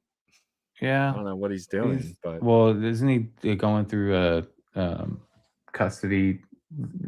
Who works with Saylor? Is it Coinbase? Anyways, he works with everybody: Fidelity, BlackRock, Coinbase. He has, I don't know what the hell he's doing, but he's with everybody. Well, so staking Bitcoin is something that I think is going to, it's inevitable. Like we see it with Merlin, it is wrapped, but it's still, you earn Bitcoin back, right? Mm-hmm. So that's a product that's kind of starting to get some pretty strong legs. But then I think you're going to see that more, I guess, like abundantly, right? Like in the Bitcoin ecosystem, but it's obviously The fear is that like, where does that Bitcoin earn come from, right? Like Jeff and Merlin have a really good strategy that works with a lot of new and strong chains and stuff, and figures things out that way, right? But like with Ethereum, it's very straight to the point. Right? It's like, okay, look, I mean, you know, validator, stake, you earn percentage. That's how it is. And I think that's also another thing that's kind of like these layer 2 kind of like you know, the plan for layer 2s is to have so much rely on the Ethereum network that like Ponzi, if you will, of staking on validators will never like collapse, because the tentacles of relying on Ethereum, right? Well, yeah, but I'm just saying the tentacles of relying on Ethereum will be so long that like they won't even question like, you know, where that extra ETH earned is going to come from, because it's going to come from people that need to use the network and stuff, right? Or whatever. Yeah. And so Bitcoin, could it ever be like that? I mean, there's Bitcoin layer 2s that are trying to do that, and it's so far, you know, Merlin's had a successful product. There's a chain, I think like a Spider chain, that tries to do a staking of Bitcoin as like validators staking on their chain. So it's something that's like kind of an idea, but it hasn't like been a boom. You know what I'm saying? And I think once that boom happens, I think that's going to be absolutely crazy, because imagine like staking in a lot of solid places. And I know that people are going to say, well, we've been through this before, you know, with Celsius and all these things. Sure. Yes. And people got, you know, burnt by some of them. But there's also going to be like decentralized approaches to this, right? So if there is a boom for that Bitcoin boom could be absolutely nuts, because you're talking about an extreme supply shock. Now, obviously, you have to have a lot of reliable providers, and you know, basically safe guardrails and stuff like that. But it is DeFi, so you got to always remember that too. Yeah, there's always going to be centralized ways, right? Like banks are going to offer yield on your Bitcoin, because they're going to be able to do stuff with it, like borrow money against it and stuff like that. So I think that's a big deal, and that's right now you can earn percentage on Coinbase right now for I think for Bitcoin, right? So there is right now, but Jeff's offering 17% last quarter. I don't know what it's going to be this quarter, but there is ways, and you got to remember too, if you wrap it and take it to Ethereum, there is pools you can stick it with. You can put it with a Bitcoin and USDC pool, and you can earn that way. So there is ways for people to earn with Bitcoin, and that's something you can see banks do in the future as well. They can potentially take let's just say your Bitcoin, wrap it, put it on Ethereum, put it with USDC, put it in a pool, and you know they're earning fees on it. Anyone who goes from wrap Bitcoin to USDC, they're earning money on it, and they can potentially earn, I don't know, 8-9% on that. So you're potentially going to see banks getting involved with DeFi with your Bitcoin, because you're letting them custodian it, and they're going to earn yield on it and then paying you that yield. So there is ways to earn it. You just got to find it. Yeah, and you got to find it. You got to find it. It's not as easy, obviously, as Ethereum. Yeah. But I think it becomes easier. And then we got Jason Sinker in the chat saying, Monad, anyone? What do you think about Monad? Do you think it bounces back? Or Arthur Hayes said it's going to dump 99%. He posted that yesterday, I think. I mean, they're not pumping their ecosystem, right? That's the problem. They're not. But is it the time to pump they're not, the ecosystem? It's always a time. You when you're a new chain, right? When you're a new chain, you have to bring users, right? Creating an opportunity brings people there. Now, once you have your MetaMask to Monad, it's a lot easier to think that way, right? If you do not pump your meme coins, if you do not pump your NFTs, if you do not pump your DeFi, there's no reason for me to come there. Like, why would I use it? Why would I hold it? I agree with that. You know, I agree with that. But I think that there's a reason why these ecosystems aren't doing that, though, because you had two that recently launched that didn't do that. You know, you had Monad, obviously, with Chog that shot up to 15 million, but only to get everybody wrecked that bought the top there. Yeah. And then you had Spark that, you know, had a token get to 3 million. And they're both new ecosystems. And so, you know, and they're both dead right now, completely trash. Like, there's no reason to be in either of these ecosystems right now. But I think that they knew that. They knew that, like, if they put liquidity in there, that it would just be sold off, because that's the mentality of the user right now. You know, the reason why... Let's just say if Nads went to 10 million, I feel like there'd be a lot of strong community members who are all about this token. Yeah, it could drop back down to 5, but I feel like a lot of those guys who got in 100K, 400K would have made so much money that NADS, you could have honestly created a community of people that stay. And you know what I mean? Yeah, I mean, like, I definitely agree with you on that because I got into NADS early, and Yeah. I felt like whatever happened with that whole situation, and almost kind of like trying to give Chog such a layup, and just like, you know, it was so obvious that it was like an ecosystem play, that it definitely left a bad taste in a lot of people's mouths. But just hear me out with this last point here. So there was an ecosystem that did pour some liquidity into trying to get users, and that was Abstract early this year. And the reason why I say that is because they definitely did with the streaming. They were trying to tip random people here and there. You could tell it wasn't just regular people that were tipping that, by the way. But I commend them for trying. And then they also had some meme coins run up. You had Aster that ran up to Abster, I should say, not Aster. So for the audience, don't get confused with that. Abster, which is the logo, the mascot of Abstract, go to $60 million. And then you know, you did see some community getting built there, but then the liquidity is dry. So then all of a sudden, you know, whenever Bitcoin's like volatile up and down, now you're having, you know, the market cap get sucked out of Abster. You're having a lot of these like new like, was that 17 million at one point? You know, their NFTs were kind of thriving, which, by the way, some of those are still doing decent. We found out the other day. But so, you know, looking next, I've said this many times on the show. I have a ton of respect for the guy because he has a lot of just really good business sense. I think he might be one of the best business people in our space. And I think he kind of like put the plug on that. And he was like, okay, you know, it's not the right time to, you know, put a ton of dollars into the ecosystem right now until we're in a better market. And that was like the Q1 of this year, right? Whenever they launched. So then now you fast forward and, you know, you go to something like Plasma, which you did really well in. And they gave everybody, it's like Oprah, look under your seat, 10,000 for you, 10,000 for you, 10,000 for you, right? It pumped the token to 60 million trillions, but then no one stayed. No one stayed. And maybe, you know, they were like, okay, we'll see what happens here. But Tether probably has enough money to where they're like, okay, we'll just see this as an experiment, you know, give to people. And no one stayed. And that market cap is at like 3 million. So I think builders see other ecosystems launching and say, okay, until we get the green light that the overall market is extremely bullish and there's a lot of excess liquidity, we're not going to pour into it yet. Yeah. So there's a few points there that I kind of agree with, disagree. So the number one point is for Abstract, right? Abstract's doing it right because they're letting you farm the main net, right? Monad effed up. I think a lot of these chains, they mess up by letting you farm the test net. And imagine right now if your airdrop was about you being on chain right now, you holding tokens. So that's, I don't think Abstract put liquidity into the markets. I think it was about getting the points early. I think to get that ABS token. I think that's why, because holding those meme coins skyrocketed your points. So you saw a lot of whales, right? They were farming that. And I feel like a lot of the whales, they have their points now and they're comfortable. Now they're taking their funds and they're farming other areas, right? So I think that's why you saw Abster fly up, because people are earning an insane amount of points for just holding good amounts of Abster.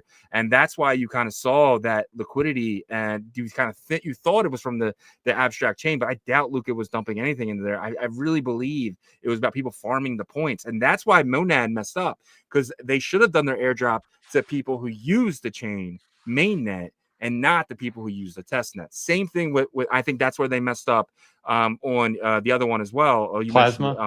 Plasma, because they gave people who put the money on day one before the economy was even created. They should have waited 3 months and then airdropped the holders of these assets, the people that are generating. That's how you get loyal people. Imagine if Monad airdropped you for playing in NAD.fun. You would play there every day. You would buy more. You would hold more. I think it's stupid. Well, I think that there was I think if there was a clear cut like date of execution, sure, because like you can still get people to use your platform without promising them an airdrop. I mean, Pump Fund, you know, okay, so later down the line they did. Way later down the line. Everyone thought it doesn't matter as long as you think There's a possibility of an airdrop. You know, there's not coming one for Bonk. Bonk has a token. Do you think Puff's going to airdrop us? I think so. I think they will. I think they'll airdrop when in 2040. I think they'll do it at the end of the cycle when the token is already up 80%, 90% from where it is now. I don't know. You gotta remember, these are really smart people that control that asset, dude. So I in terms of not investing in abstract, I do think they did invest dollars into abstract. I think they did it more towards like the streamers, because that's where I think a lot of that tip money came from. Also, you know, the infrastructures and stuff, trying to get people to, you know, download. But if they got dApps. caught buying those meme coins and dumping them, they'd be in so much trouble, bro. I'm just saying. Okay, dude, I don't have. You don't proof. think ZachXBT won't be on top of that? Come on. No. Yes. I don't. ZachXBT only works on chain. I have news with him in a second. From. Hold on. I have news on this in a second. But okay. He's looking. Last issue, because I do want to hear that news. But last thing I'll say is this: I don't have like hardcore evidence, but like it's almost kind of like a universal like agreement in the trenches that like, you know, Bonk and Pump are like, you know, they have like a good amount of like market makers, and they're just like, you know, they're running a lot of these coins, dude. Come on, like they're making money on these. I'm not. That's my opinion. I have no proof or evidence of that, but that's kind of like the thought process. Now, game is game, right? Like that's, if people are going to come to the casino, then the house is going to win majority of the time. So I don't necessarily have a problem with that. I agree. Move along though. Wallet, you know, this wallet right here deposited $17 million in the Kraken. This was probably like 2 hours and 50 minutes ago. On-chain tracking shows ETH originally came from the Ethereum Foundation. It looks like the ETH Foundation is selling down ETH. So this is the one foundation that really sells down the product, right? Because you got to remember, the foundation's really only goal is to grow the network or grow the product, and they're the ones that are selling down that product. You're not seeing this come from Gavin Wood and the Parity Foundation. You're not seeing this from the Cardano Foundation. You're not hearing that from anywhere else. And I'm sure, 1,000,000% positive, if the foundations were dumping, we would hear about it. Especially me, how much I'm digging into this news. But the only time I ever see is the Ethereum Foundation. Why do you think they're selling down so much all the time? They sell on $20 million like every 2 weeks. I mean, they have to go to their conferences across the world in first class and, you know, go and to Bali to speak. And now just kidding. I mean, you're probably right. But okay, so the one thing about them is that they can actually do it. And here's why. Is because who's going to clean up that poo-poo, that mess? Right, it's going to be SharpLink. It's going to be Tom Lee, because the last thing that they want is a huge FUD about the Ethereum Foundation is going to crash the price, this and that and the other. You know, I mean, you even saw SharpLink step up and say, "Hey, look, let's OTC this." I think it was like in Q2 this year or something, or maybe it was Q1, because there was a plan of the foundation selling a chunk of Ethereum, and they said, well, hold on a second, let's talk about this, let's do it a different way. And so you know, why do they need $17 million? I guess to dance. You can pay in ETH though. You can pay in ETH. That's the thing. They're doing something deliberate with this, because you can pay everyone who works with Coinbase Foundation. They can pay in ETH. They'll all take the ETH, every single one of them. All right, so this one was really, really interesting to me when I saw it this morning. You know how we talk about there's always a bull market somewhere? Well, right now there is a bull market right now in Ton, and it's with the Ton NFT. So let's talk about it. So Ton NFT market, Fragment flips Hyperliquid in 24-hour revenue. So they flipped the biggest derivatives exchange out there, which is Hyperliquid, sitting at $2.8 million in 24-hour revenue. And you know, you go look at it and stuff. This is Fragment right here. You can buy usernames. So this is kind of cool. I didn't realize this, but because I want to hold Shizzy, I would love to get at Shizzy for Telegram, and I can't buy it. It's unavailable. But if this person put it, someone else has it. Yeah, someone has it. So it's just one of those things where I would buy this if I could get it. But you know, 104. So this is one of the reasons why this marketplace is doing so good. You can actually buy your username that you want. Like for instance, if you want it like Yagobi, let's see what that's going for. You can get it at Yagobi, but no, it's unavailable. It's unavailable. You'd have to get Yagobi 6 for 104. Wait, you know what I who mean? has It's not Yagobi? even worth it. Wait, Unavailable. are these actual Telegram usernames though? Yes. Yep. Okay, 100%. so I'm not surprised then. Yeah, these are actually Telegram. See, that's t.me. These are actually Telegram. This is reminding me of like domain sales. It really is. You want Yagobi Gurnet? It's 104. Well, it's different. It's different than like your typical handles from like a new blockchain or existing blockchain, like the .sats or whatever, because this is actual like handles for Web 2 app. 100%. You know what I mean? So if I'm able to purchase a Web 2 app handle through Web 3 Rails or whatever, that's adoption, right? That's a integration there. So definitely different situation here. Well, look at this. So November 18, 2022, someone bought pizza for 346,000 tons. How much is about that $500,000. No. Yes. I need to start like creating a Telegram Dude, username. Seriously, look at this. Like, let's just say on machine, right? If you want it to be at machine. Right now, it's sold for 3,900. Okay, that's a lot smaller, but still, smaller, but that's why I brought pizza. But like, you know what I mean? Like, do Bitcoin. Do Bitcoin. But this is why. So you can get at Bitcoin. Ooh. Someone just took it. It already claimed. So this guy's never sold it, never put it up for sale, nothing. But Bitcoin guy, you can get for 1,200 ton, which is like $3,000. Yeah. And I don't know. So the ones that you showed me before with pizza and stuff, did they actually sell or are they just listed? No, they sold. It says it's sold. Oh, okay. So this is the price. So this guy doesn't have it up for sale, but he sold it for 346,000 ton. I mean, this was 2022, so ton was probably like a lot cheaper than it is today. But it's one of those things, you know. And then let's just say you want to eat. Let's see how much So you've been able to buy these things for a long time. Gotcha. Ethereum 3 is selling for 104. So you can basically buy a lot of stuff for 104, but anything you want. But I really want Shizzy. But this guy, he doesn't look like he's going to be selling it. So what else is selling besides like usernames? What else is hot? Well, let's just check it out. So you hit the X here. We'll go price from high to low. Or I'm saying outside of usernames. Okay, jump to phone numbers. So you know how every Telegram has their own phone number.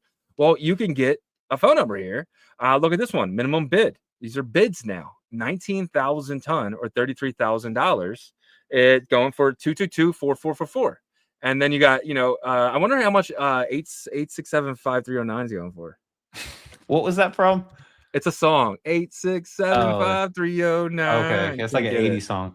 Yeah. You remember it. But yeah, you can't get it. But yeah, if you wanted one of these phone numbers, like you can go up here and you can type in, say if I wanted 323, like the old cab companies, I can't even get that. But yeah, so I don't know. But let's just say let's go from high to low here and just kind of get a maximum bid. It does look like you can pretty much get anything if you wanted it. Some of these are going for tons of money though, dude. $50,000 for 222-8882. It's like who would pay that? I don't know. Another thing here is gifts. This is the interesting part. The gifts. Yeah. So basically what these are is I buy this and I can send it to you. That's it. What's it? Can I do that with like NFTs and stuff too, though? Yeah, I know, but like they're made to be sent. Like let's just say it's your birthday. Well, it was working earlier. Hold on. I just gotta find it. So hold on. I'm on all collections. Bunny muffins, right? I can buy with 500. It sold for 500 ton, which is like $1,000 for this. Why would you want this? Well, I guess have a feeling. So when I hear gifts and purchasing gifts, I think about streaming. I have a feeling that Telegram is going to create like a streaming platform or something. Yeah, and you can buy symbols. You can buy all types of stuff. It's pretty crazy. But this is beating Hyperliquid, bro. And then you get stars. You can buy star packages. These are like I guess upgrades. Prepay for a giveaway.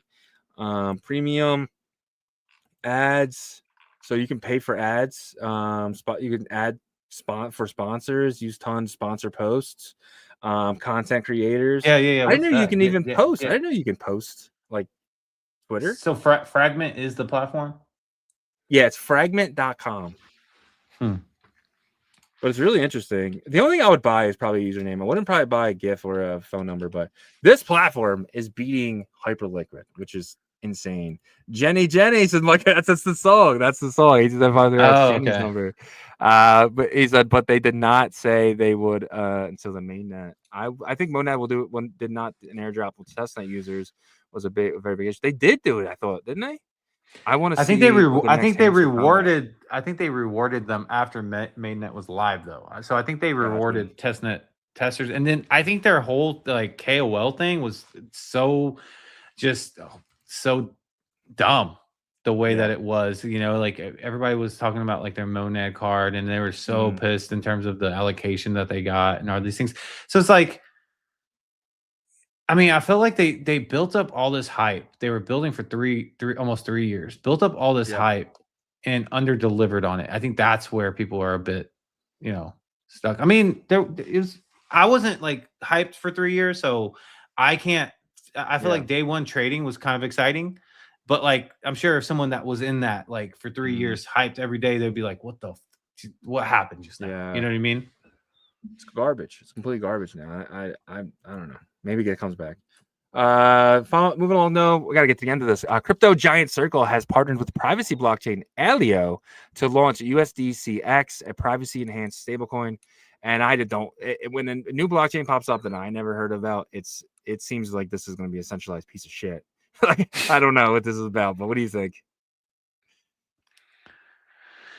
Yeah, I mean, just another chain coming out with the privacy meta, and I mean, how important do you think privacy is? Like, not from just a basic concept. I'm not talking about that. I'm talking about for our industry. Like, do you feel like that meta is being overblown right now, or do you feel like it's getting what it deserves? We had an issue this morning, right, where we needed to create another wallet so someone wouldn't see something else, right? Yeah. So that's a problem. That's a problem in our space. Jeff said it on the show the one day about paying employees, right? Like, if let's just say Bob and Alice, they both work there. Bob is being paid less than Alice is. Bob can look on chain and see how much Alice is getting paid. Bob comes to you and says, I do more work than her. I want to get paid more than her. Then Alice comes back to you and says, hey, I saw Bob got a raise. I want a raise. That's a problem. That's a problem. You know what I mean? And I don't think you need to solve that somehow. Yeah, but I do feel like you can create applications on, chains to help with that, right? You could still be a workaround to figure it out. Yeah. Right? Unless you use a privacy or like a pool or like Railgun or something like that, which is third parties, right? Maybe normalizing these stuff instead of like saying that they're bad. There's definitely a couple issues, like privacy for sure, like with that, but also just like stream payments and stuff like that needs to be used more.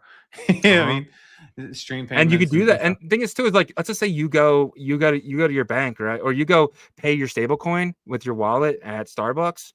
That Starbucks cashier can pinpoint and say, wow, that guy has $400 million in his account. Let's figure out a way to compromise him. Right. Yeah. So it's just like that one Starbucks payment, because you didn't want to transfer money out, is now looked back on that $5 payment. So everyone can see that you hold over $4 million, $2 million, whatever. And now you can be compromised. Right. Because when you have a bank account, no one knows, how much you have, but you can figure it out from a stranger just because he made a payment. And you can pinpoint that that's him. That's his wallet. See, that's where privacy needs to come in at for everyday payments and stuff like that. Because you know what I mean? Like, you can kidnap, you can do something really bad and say, hey, we know you have this much money, you're sending every penny of that to this account if you want your loved one back. Like, that's stuff that happens every day.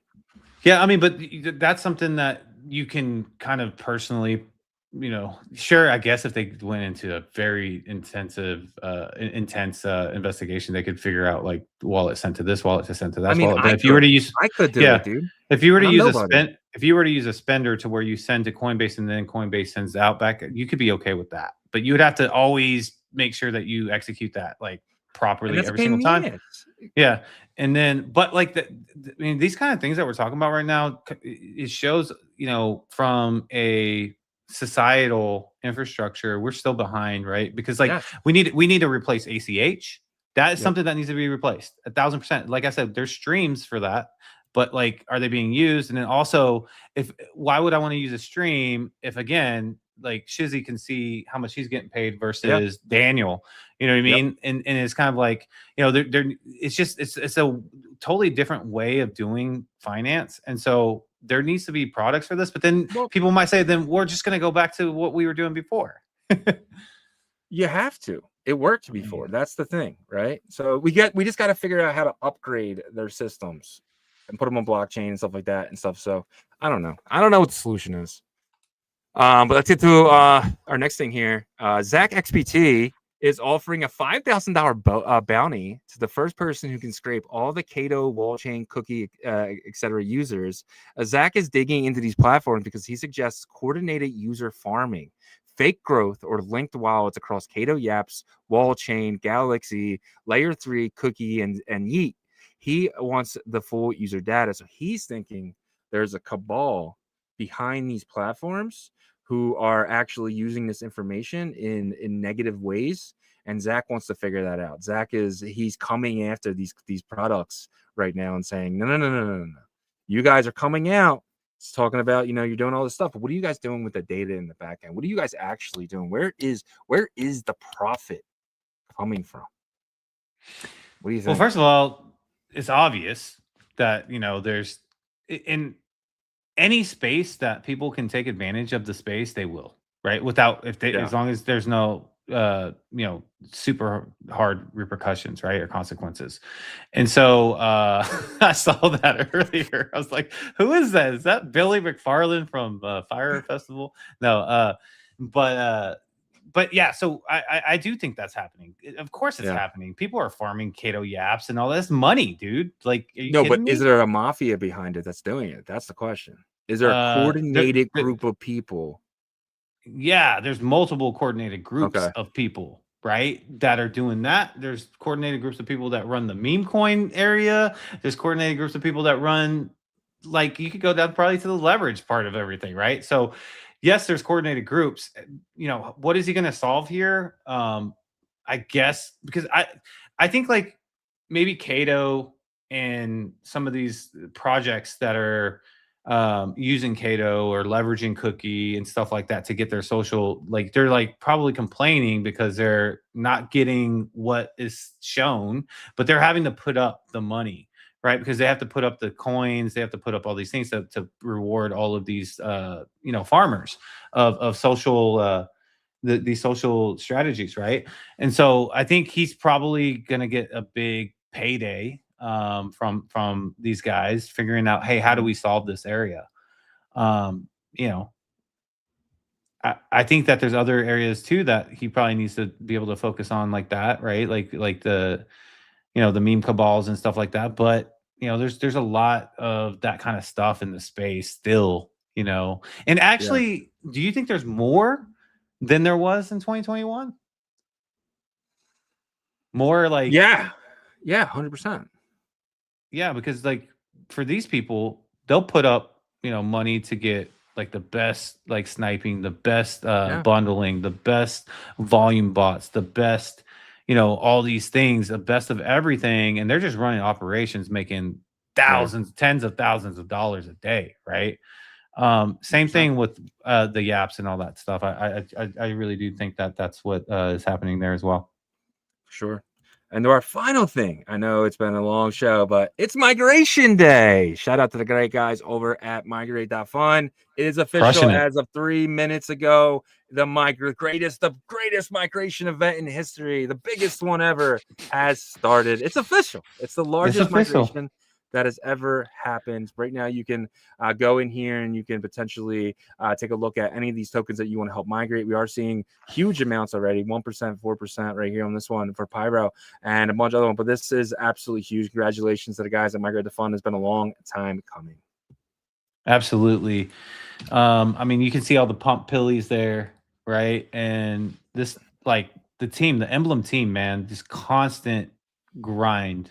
Like constantly, they work on the weekends too. So do we. We work on Sunday mornings, but you know, I feel like things are coming to fruition for that team. You know, being able to build a product that was birthed out of a pain point that you had, and you built the software for your pain point, and it actually created like a meta, like a third party servicing industry, is huge. Is huge. And every one of their products that are live right now are revenue generating. I'm so bullish on that team, not just because everybody knows we're partners with Emblem, but even before that, like we've known of Jake, of Adam, we've known of Shannon. And the thing about them is they don't stop, man. They don't give up. They might pivot a little here or there. And I think you got to do that as a business and stuff. But like, this is a huge accomplishment. So shout out to them. Getting like Pump Fun on board with this. This is almost a complete Pump Fun cohort, right? And then they already have 100%, and they have the pipeline lined up for the next one. When business is coming to you, you're doing something right. 100%, 100,000%. All right. And I think that is our show today. Really appreciate you guys. These are the type of shows I love. You know how easy it was to find stuff this morning? It was just like, if I had more time, I probably could have came up with like 5 more things. I didn't have a lot of time this morning, but it's all just kind of fell in my lap. So I do feel like bullish sentiment is coming back. So when I go look for news in the morning and I don't see shit, that is the most that's the worst. That's my worst part of my day. When I gotta search on like Ash Crypto's damn page to try and find some chart of something to bring to you guys. But a day like today, when everything just flowed, and I didn't want to miss anything. I could have ended the show a little shorter like we normally do, but I thought everything in here was really important to bring to you guys. And I love shows like today. And I hope this is the new norm. I really do. But thank you guys for watching us. For sure. And I feel like you're in a good mood for some weird reason, but like I think it's a coffee, bro. I'm just jacked up. Yeah, definitely an amazing show. But like you guys help make it amazing. Being in the comments helps a ton. Helps with the algorithm, but more than that, it just makes it fun. Just being able to chat with you guys constantly. So shout out to, of course, everybody on the YouTube side, X, Abstract, Pump Fun, Streams, Zora, all of you guys, man. And we're never gonna stop. Like, this has been one of those years to where if we were a boxer, our face would be bruised up, bloodied, but we just get back up, right? And that's the whole objective, because we know at one point in time it's going to flip, and you got to be ready. You can get punched, knocked down 8 times, but that you got to get up 9, right? And I think that worked out right. So anyways, we appreciate we appreciate you guys helping out with the comments, and without you guys we could not do this show, and we're very appreciative for that. But also, without our partners we couldn't do it. So if you could check them out, we would greatly appreciate that. Emblem Vault is the interoperability layer of the Bitcoin ecosystem. If you are looking to jump your Bitcoin ordinals or NFTs like counterparty NFTs, Rare Pepes, and Nakamoto cards, I do think that they do have a bounce back whenever the NFT season comes back. I'm actually very sure of it. But you got to use Emblem Vault to bridge it over to Ethereum if you feel like that market is better to sell those, because they are very popular over there, especially with the NFT historians. They've been doing this since 2021, but they have experience building with Bitcoin. Goes all the way back to 2013. So you got to use Emblem Vault to do this. They're going to open up to more than Ethereum, though. They're going to be opening this up to Solana and other EVM layers as well. But speaking of Solana and Hedera as well, and BSC, they have the best AI product in those ecosystems, and that's called agenthustle.ai. You can use Hustle to find some low cap gems in those ecosystems, and he'll bring back some options for you and tell you why he thinks that these are solid options, right? You can also use Hustle to do conditional trading. He has a conditional trading engine built in him, and you can use them for all those ecosystems. Find me some hot meme coins on Hedera Hashgraph, and he'll find them for you. Find me some good utility projects in Hedera. He'll find those for you as well. But there are different levels of subscriptions. You can test them out for free. You do get a small amount of prompts, but if you want that edge, you got to level up with your subscription to the paid ones. And if you use the Hustle token, which is the single token that powers the entire Emblem ecosystem, you get a 30% discount. So just remember that when you sign up. Also, there's another product within their ecosystem. We just hit on it before, Migrate.fun. They are currently in their 3rd cohort, which is really the Pump Fun cohort. So congratulations to the team there. But if you launch the token on any launch pad in the Solana ecosystem and you need to migrate that liquidity out, they can help you do that. You might say, well, it's locked up. No, they actually have strategies to get that out, but you do need your community on board for that. So just make sure you do a vote or whatever you got to do with your community to get on board. And you can reach out to their team at migrate.fun or emblem.vision, where you can learn about all the products I just broke down and ask them, hey, is there an open spot, or can we jump on a call to discuss what the next steps are? And they will help you out. So like I said, head over to emblem.vision to learn about all the products I just broke down for you guys in the Emblem Vault ecosystem. And then Merlin Chain is uniting Bitcoin strength through the power of AI. They have their Wizard version 2.0 that guides you through the entire Merlin Chain ecosystem, but it can swap for tokens outside the ecosystem for you. You can swap for Solana tokens or BNB tokens as well. Super awesome stuff. All you got to do is have some Merlin Chain Bitcoin in your Merlin Chain wallet, and it can execute that on your behalf. But it can also do limit orders for you, and it can also stake on your behalf within Merlin Chain's ecosystem. And speaking of staking, right now, they have 3 ways to participate in their proof of stake security model. The first way is staking Bitcoin to earn more Bitcoin, which is an awesome product, right? Everybody wants to earn more Bitcoin after their staking their Bitcoin. Their first staking vault, which ended September 30th, they got 17% APR. So imagine getting paid 17% off of the Bitcoin that you staked in Bitcoin. Right? So you get paid in Bitcoin. Their current staking vault ends January 8th. So if you want to get involved, you can. It's a little bit less than a month that you'll earn, but they will set up another staking vault, I'm very sure, after that's done. They're going to be shooting for the same APR. It might not be as much. It might be, a little bit less, or it might be more. Who knows? Their minimum they're shooting for is 8%, maximum 21%. So just know that before you go into that. And then there's 2 ways to stake the Merlin Chain token. The first way is the flexible day-to-day. You earn 15% APR for staking the Merl token. You can claim your rewards every single day, roll those up into a compound interest strategy if you want. You can sell the token, you can keep it in your wallet, whatever you want to do, that's your prerogative there. If you do want to withdraw your Merlin Chain token, there's a 7-day cooldown period, so just know that.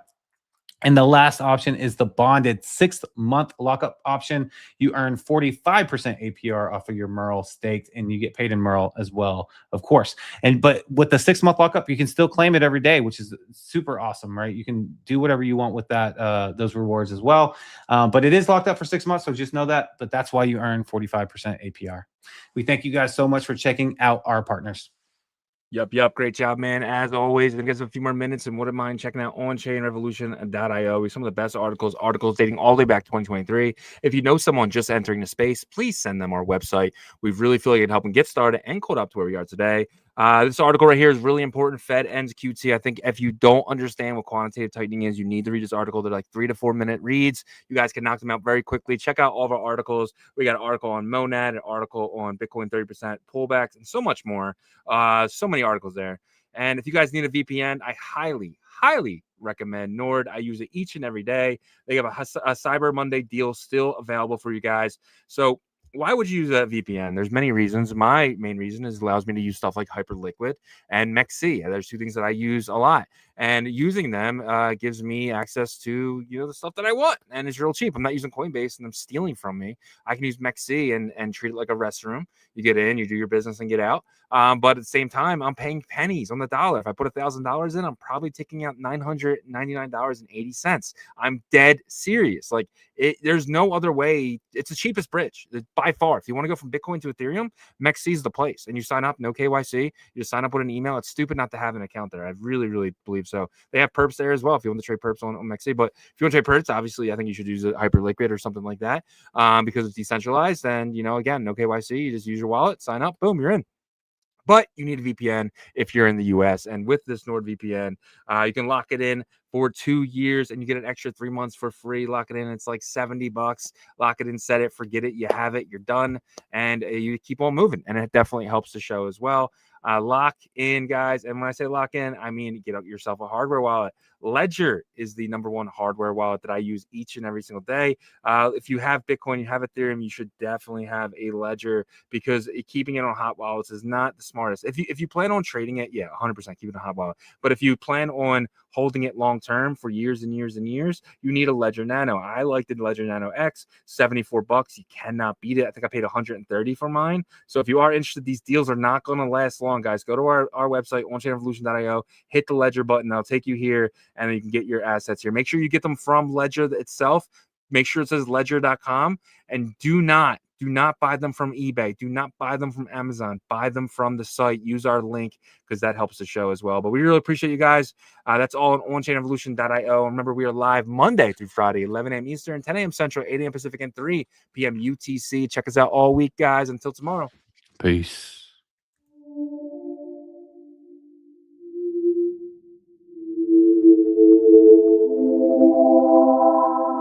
OnChain, OnChain, OnChain, OnChain, OnChain revolution roll call. Market recap. You not bullish enough, no. You're not bullish enough, no. Look at the price go. Bitcoin control. Why you still coping? Price action rolling. Don't fall for bear trap. Swapping indexes and putting it up in the sex. I can take profit right now. OnChain is where I be now. You can never look back. They don't want you to know. How did the market react? Fear and greed gotta adapt. Now we bridging the tokens and marching the network right now. You know how crazy we are. Nookies are savages now. They know how crazy we are. Chain abstraction, main attraction. OnChain.